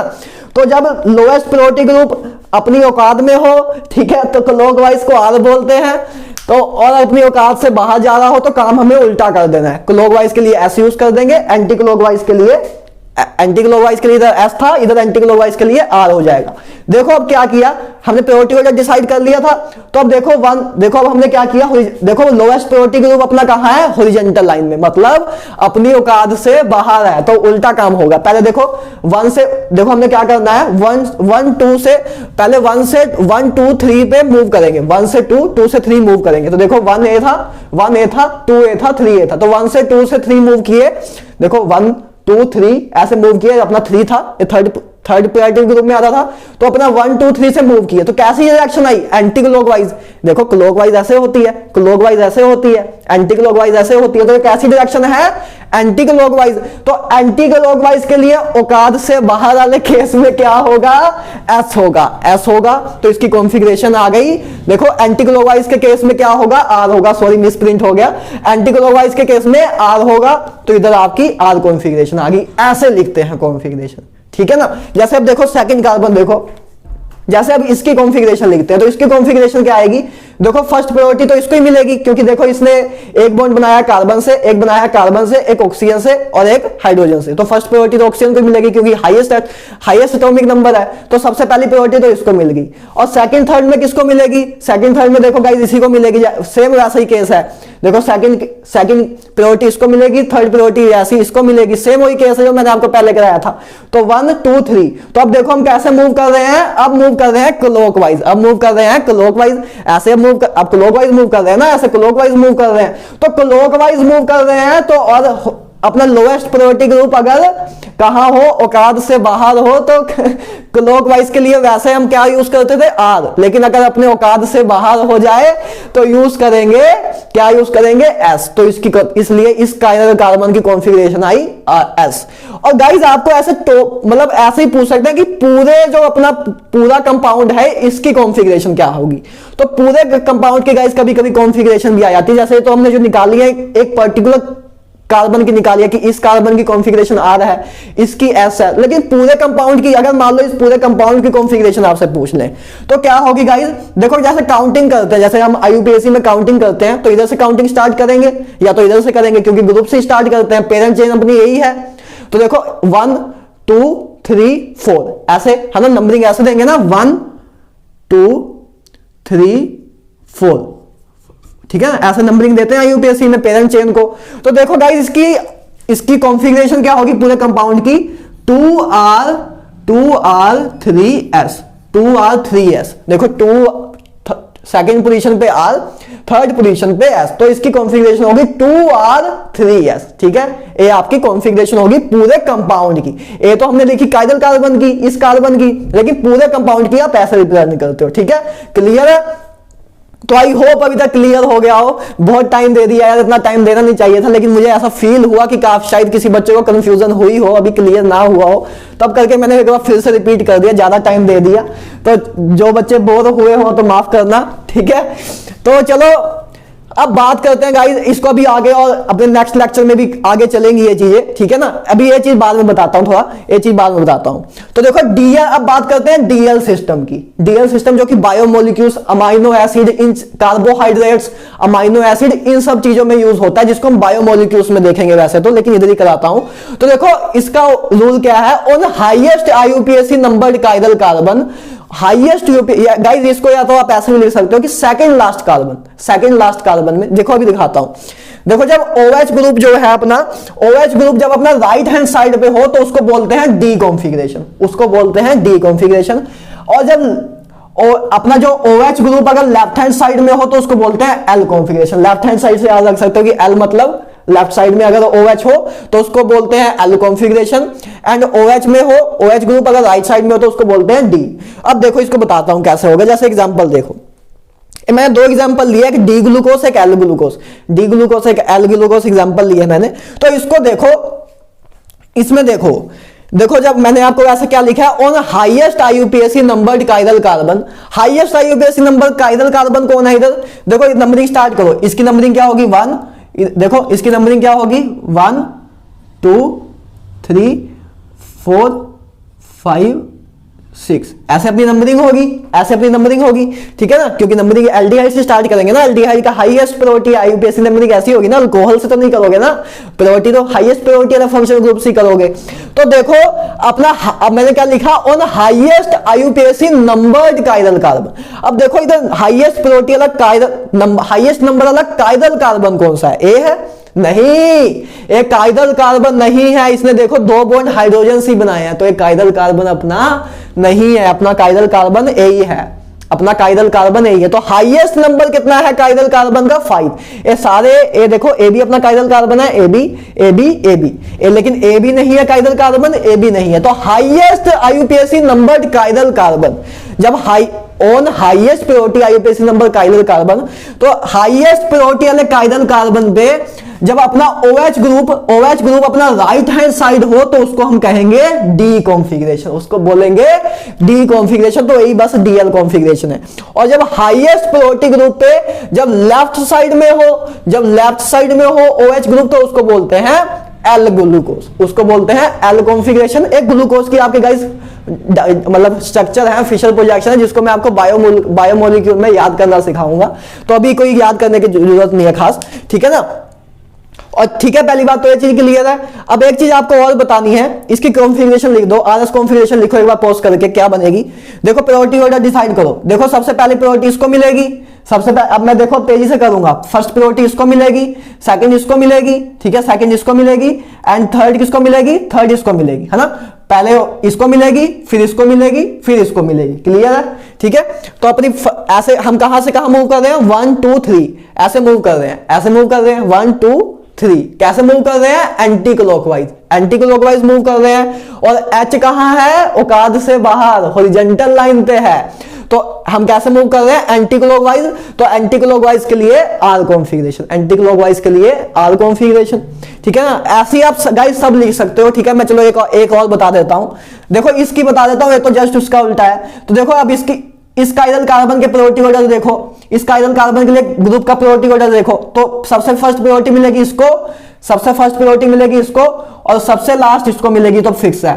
ठीक है, अब इस कार्बन से एक ग्रुप ए, मतलब इस कार्बन ने एक बॉन्ड इससे बनाया है, इस कार्बन ने भी एक बॉन्ड इससे बनाया है, तो देखो ये सी है तो इधर भी अपना सी है। देखो पहले फर्स्ट प्रायोरिटी तो इसको ही मिलेगी, अब सेकंड थर्ड में बस कंफ्यूजन होती है। तो देखो सेकंड थर्ड में क्या है, इस कार्बन ने एक बॉन्ड कार्बन से बनाया है, इस कार्बन ने भी एक बॉन्ड कार्बन से बनाया है, तो अभी डिसाइड नहीं कर पा रहे हैं, तो अब आगे मूव ऑन करो। इस कार्बन ने एक बॉन्ड OH से बनाया है, इस कार्बन ने भी एक बॉन्ड OH से बनाया है, तो अभी भी डिसाइड नहीं कर पा रहे हैं। ठीक है, इस कार्बन ने एक बॉन्ड हाइड्रोजन से बनाया है, इस कार्बन ने भी एक बॉन्ड हाइड्रोजन से बनाया है, तो अभी भी डिसाइड नहीं कर पा रहे हैं। उसके बाद नीचे वाला देख लो, अब क्या नाम है, इस कार्बन ने एक बॉन्ड, इस कार्बन ने, देखो अब हम इधर तक हो गया था अपना काम। अब देखो इन दोनों बॉन्ड को भी देख चुके थे, अभी तक भी अपना कुछ डिसाइड नहीं हुआ। अब इस कार्बन ने एक बॉन्ड कार्बन से बनाया है, इस कार्बन ने भी एक बॉन्ड कार्बन से बनाया है, अभी भी डिसाइड नहीं हुआ, तो और आगे मूव ऑन करो। तो देखो इस कार्बन ने एक बॉन्ड OH से बनाया है, इस कार्बन ने एक बॉन्ड डबल बॉन्ड O से बनाया है, इस कार्बन ने एक बॉन्ड डबल बॉन्ड O से बनाया है, तो इसको प्रायोरिटी हाईएस्ट मिलेगी। इसने देखो कार्बन से एक OH से बनाया है, एक O से बनाया है, एक C से बनाया है, और इसने क्या बनाया है, दो बॉन्ड O से बनाया है, दो बॉन्ड। मैंने आपको बताया था ना कि C डबल बॉन्ड O को हम क्या मानते हैं, इक्विवेलेंट मानते हैं, CO ओके। तो इसने दो बॉन्ड ऑक्सीजन के बनाए हैं, तो इसने दो हाईएस्ट एटॉमिक नंबर वाले एटम से बॉन्ड बनाए हैं, तो इसको मिलेगी सेकंड नंबर वाली प्रायोरिटी। तो देखो क्या बना अपना, तो देखो अपना अब क्या बना कंपाउंड, देखो फर्स्ट ए है अपना, फर्स्ट ए है, सेकंड ए है एंड थर्ड अपना ए है। देखो फर्स्ट प्रायोरिटी ऑर्डर में ए था, सेकंड प्रायोरिटी, देखो फर्स्ट प्रायोरिटी ऑर्डर में ए था, सेकंड प्रायोरिटी ऑर्डर में अपना ए कार्बन था एंड थर्ड प्रायोरिटी में अपना ए कार्बन था। देखो तो हम कैसे मूव करें, ऐसे देखो फर्स्ट सेकंड थर्ड, तो 1 2 3 ऐसे मूव किए, क्लॉकवाइज मूव किए। तो क्लॉकवाइज है और हाइड्रोजन कहाँ है, औकात से बाहर, तो क्लॉकवाइज के लिए एस कॉन्फ़िगरेशन, क्लॉकवाइज के लिए एस कॉन्फ़िगरेशन। तो ऐसी आपको सब लिखनी है, ऐसी इसकी भी लिख लेना, ऐसी इसकी भी लिख लेना, अपना टाइम खराब होगा। तो अब इसको मैं आपको क्वेश्चन में अब सीधा करना सिखाऊंगा आपको। मैं बता चुका हूं, बहुत टाइम दे चुका हूं, वैसे फालतू का लेक्चर लेंथी होगा और आप भी बोर होगे। तो देखो ऐसे मैंने दो बता दिए हैं आपको, तो ऐसे इन दोनों की भी लिख लेना, ठीक है ना, और इसकी भी ऐसे लिख लेना, ठीक है, इनकी भी ऐसे लिख लेना। इसके जस्ट ऑपोजिट इसकी आएगी, क्योंकि देखो इसमें OH ग्रुप इधर है, इसमें OH ग्रुप इधर है, इसमें OH इधर है, इसमें OH इधर है, इसमें OH इधर है, इसमें OH इधर है, इसमें OH इधर है, इसमें OH इधर है। तो ये अपनी क्या है, ये दोनों अपने D glucose and L glucose है। अब गाइज ये चीज अब क्लियर करनी है, मैंने ये चीज अब क्लियर करनी है। पहले कॉन्फ़िगरेशन लिख लेना है ना, अब समझा चुका हूं काफी, ठीक है। एक चीज अब देखो गाइस क्लियर करनी है मैंने। देखो इनैंशोमर, डायस्टोमर्स एंड होमोमर्स, इनैंशोमर डायस्टोमर में कंफ्यूजन बहुत होती है, बच्चे ढूंढ नहीं पाते कि मतलब नॉन, अभी ये सब चीजें आगे बताऊंगा अभी आपको नेक्स्ट लेक्चर में। नॉन सुपरनॉर्मल मिरर इमेज, कि मिरर इमेज देखते हैं, देखो मिरर इमेज लिखनी होगी, मतलब आपको इनैंशोमर क्या होते हैं गाइस, नॉन सुपरनॉर्मल मिरर इमेज, कि मतलब जब देखो हम इधर अगर शीशा लगाएं, इधर हम शीशा लगाएं, मान लो इसका एक कंपाउंड है अपना, इस कंपाउंड में आगे हम शीशा लगा दें, इस कंपाउंड में हम शीशा लगा दें, तो जो इसकी जो मिरर इमेज होगी, इसकी जो मिरर इमेज होगी, इसकी देखो इसकी मिरर इमेज क्या होगी, जस्ट इसको जब ऐसे हम 180 डिग्री से रोटेट कर देंगे, जो इसकी मिरर इमेज होगी, अगर इसमें सुपर इंपोज नहीं हो रही है, सुपर इंपोज मतलब क्या, इसको जस्ट पूरा एग्जैक्टली कवर नहीं कर पा रही है, तो उसको बोलते हैं नॉन सुपर इंपोजेबल मिरर इमेज। जैसे देखो गाइस, इसकी अगर हम मिरर इमेज लें, इसकी अगर मिरर इमेज लें तो क्या बनेगी, इसकी मिरर इमेज ऐसे बनेगी, मतलब H सारे इधर चले जाएंगे, OH सारे इधर आ जाएंगे, H सारे इधर चले जाएंगे, OH सारे इधर आ जाएंगे। तो ये भी क्या है, नॉन सुपर इंपोजेबल मिरर इमेज। देखो गाइस, लेकिन मैं आपको इन कंफ्यूजन में डालना नहीं चाहता, लेकिन हाँ थ्योरी का पार्ट है तो बताना पड़ता है, लेकिन मैं आपके सारे क्वेश्चन बिना इन चीजों के करा दूंगा, तो उसकी भी मतलब कंफ्यूजन ना क्रिएट करना। मतलब जिन बच्चों को थोड़ा इमेजिनेटिव माइंड थोड़ा कम चलता है, उनको भी कोई प्रॉब्लम नहीं आएगी, मार्क्स उनको भी मिल जाएंगे। देखो बस, लेकिन जिन बच्चों को समझना है उनको बता रहा हूं कि नॉन सुपर इंपोजेबल मिरर इमेज क्या होता है। नॉन सुपर इंपोजेबल मिरर इमेज क्या होगा, जैसे इस कंपाउंड को अगर हम आगे शीशा लगा दें तो क्या होगा, इस कंपाउंड की मिरर इमेज क्या बनेगी, इस कंपाउंड की मिरर इमेज क्या बनेगी, देखो OH, अब इसके जो इधर मिरर में इमेज बनेगी, उसके OH क्या आ जाएंगे, इस साइड आ जाएंगे, H इधर चले जाएंगे, मतलब ऐसे जस्ट उल्टा हो जाएगा ना, जस्ट उल्टा हो जाएगी इमेज। तो देखो क्या होगा, इन्वर्ट हो जाती है ना इमेज जब मिरर के सामने देखते हैं। तो देखो जो इसकी इमेज बनेगी, जो इसकी इमेज है, इसकी जो इमेज है, इसकी जो इमेज बनी है, उसको इमेज को इमेजिन करो अपने माइंड में। इसकी इमेज कैसे होगी, OH इस मतलब इमेज में क्या होगा, OH इधर आ जाएगा, हाइड्रोजन इधर आ जाएगा, इसका OH इधर आ जाएगा, हाइड्रोजन इधर आ जाएगा, ऐसे आगे चलेगा।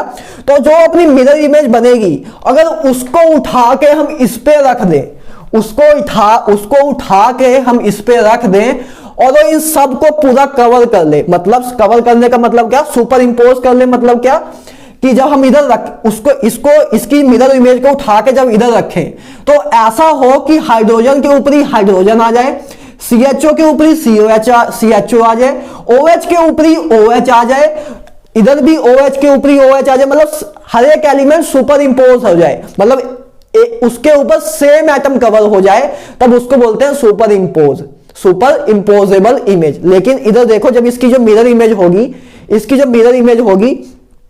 वो देखो इसकी मिरर इमेज देखो क्या होगी, नॉन सुपर इंपोजेबल होगी, सुपर इंपोज नहीं होगी।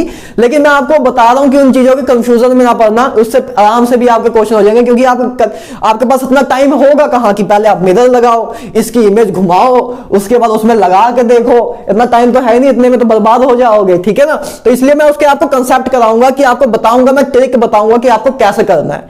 तो देखो अब मैं आपको बताता हूं क्या काम करना है आपको। देखो जैसे इनैंशियोमर है, ठीक है ना, इसको इतनी बस याद रख यार, इतना अभी, क्योंकि अगर आप 11th के बच्चे होते, मतलब जो अभी 10th से जस्ट 11th में आ रहे हैं, तो उनको जरूर कराता मैं जरूर कराता, लेकिन आपके पास टाइम कम है और आपके कोई काम का भी नहीं है, आपको मार्क्स मिल जाएंगे ऐसे ही, ठीक है ना। तो आपको भी मार्क्स पे फोकस रखना है, परसेंटाइल एक अच्छी गेन करो, मेंस में अच्छा कर दो, फिर एडवांस के टाइम तो करेंगे ही, उसमें तो कोई दिक्कत ही नहीं है, ठीक है ना।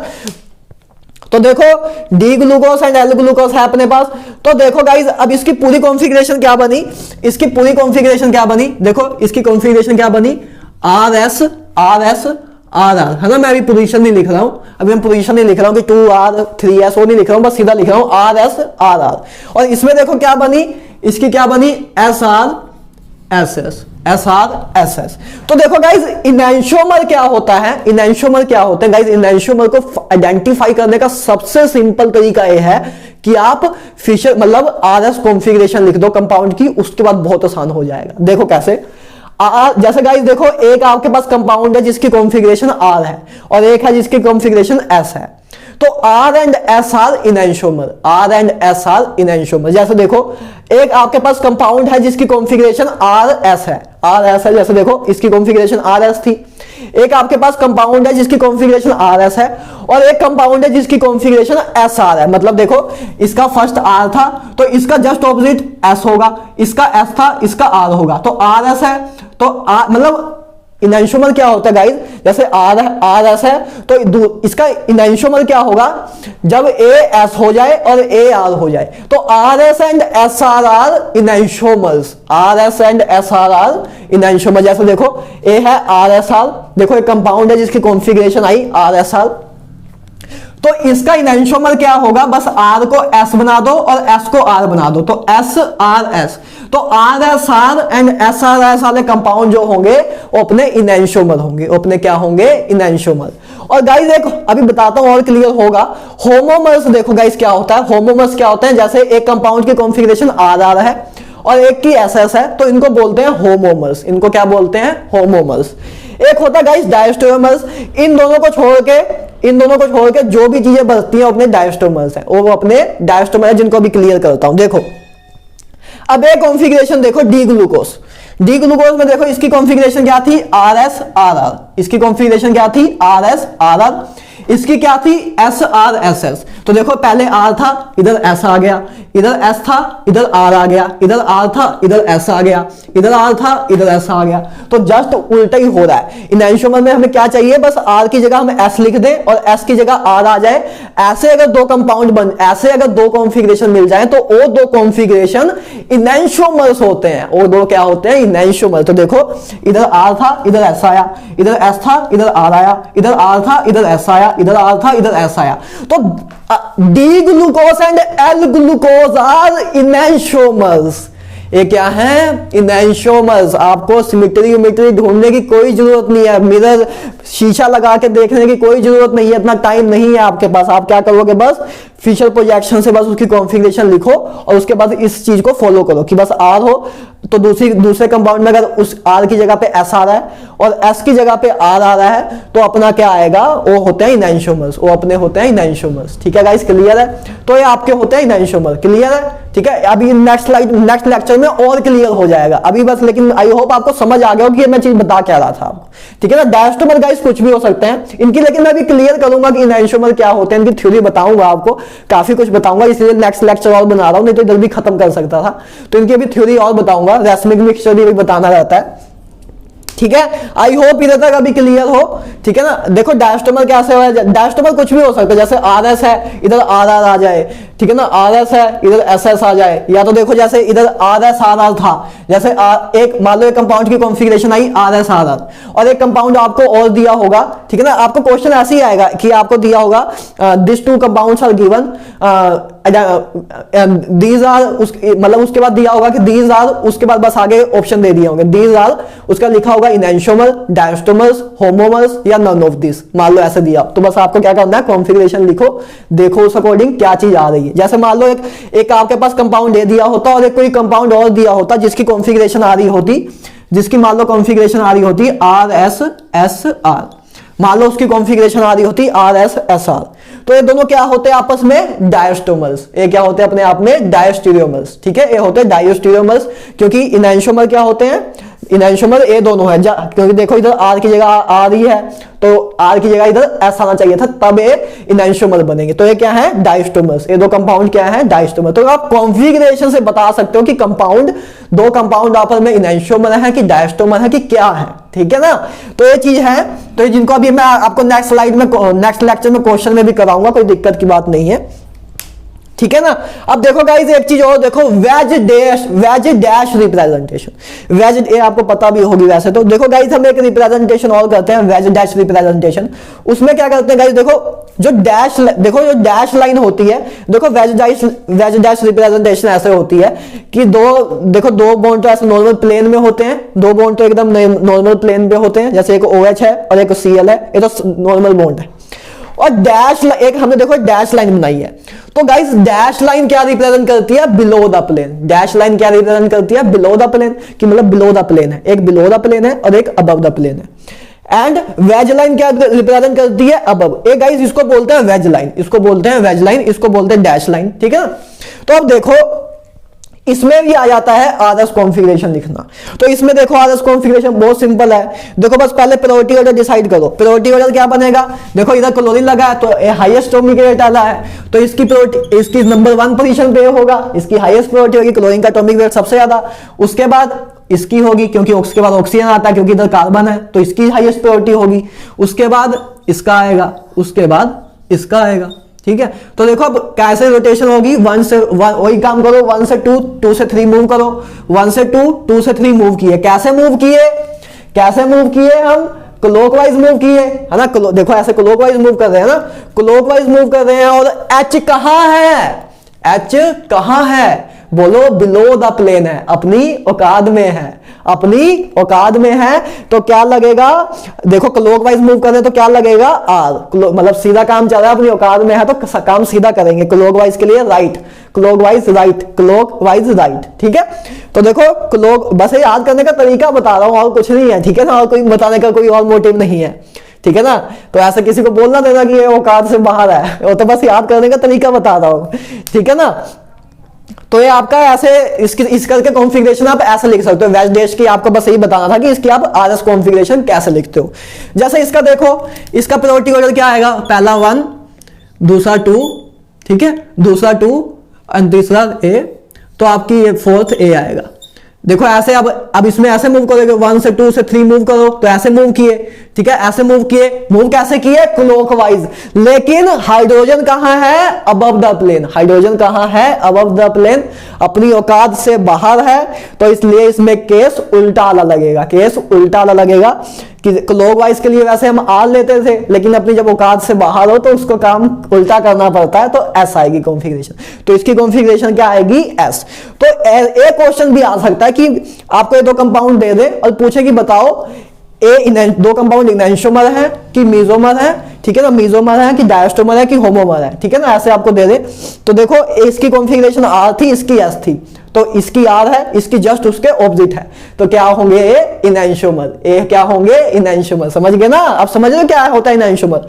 आर एस एस आर, मतलब एक पहला इसके अगर फर्स्ट कॉन्फ़िगरेशन इसकी आर थी, इसकी एस थी, इसकी एस थी, सेकंड इसकी आर थी, जस्ट ऑपोजिट हो जाए, आर एस में कन्वर्ट हो जाए, एस आर में हो जाए दूसरे कंपाउंड में उस पोजीशन पे, तो उनको बोलते हैं इनैंशोमर, बाकी सब डायस्टोमर होते हैं। तो आई होप गाइस इधर तक सब कुछ क्लियर हो। तो अब यार नेक्स्ट लेक्चर बनाएंगे और आपका सब कुछ क्लियर हो जाएगा। इसके बाद जितना भी अगर कुछ भी माइंड में क्लियरेंस हो तो डरना ना। वैसे तो मैंने काफी कोशिश करी कि इस चीज को तो मैं 2 बार रिपीट किया, ठीक है, उसमें भी बहुत टाइम खराब किया, तो लेकिन मुझे फील हुआ कि किसी बच्चे को शायद समझ ना आया हो, तो मुझे ऐसा लगा कि हाँ कोई शायद नहीं समझ आया होगा काफी बच्चों को, तो इसलिए मैंने फिर से रिपीट कर दिया। तो अब नेक्स्ट स्लाइड आएगी, नेक्स्ट लेक्चर आएगा और फाइनल लेक्चर होगा इजोमर्स का। उसके बाद अपने लेक्चर्स बहुत ही स्पीड में अपनी ऑर्गेनिक बहुत ही तेजी से कवर होगी, एक अल्टीमेट वे इसके बाद मिलना आपको स्टार्ट होगा। अभी तो एक ट्रेडिशनल वे से चले हैं कि जैसे लेक्चर आपने देखे होंगे अपने टीचर्स को वैसे चले हैं। अब इसके बाद जो लेक्चर 6th लेक्चर के बाद जो लेक्चर्स आएंगे और ऐसे लेक्चर आपने देखे ही नहीं होंगे कभी, ठीक है ना। तो चलो उसका वेट करना, तब तक मिलते हैं, goodbye, have a nice day, ठीक है ना। इसका स्क्रीनशॉट ले लो।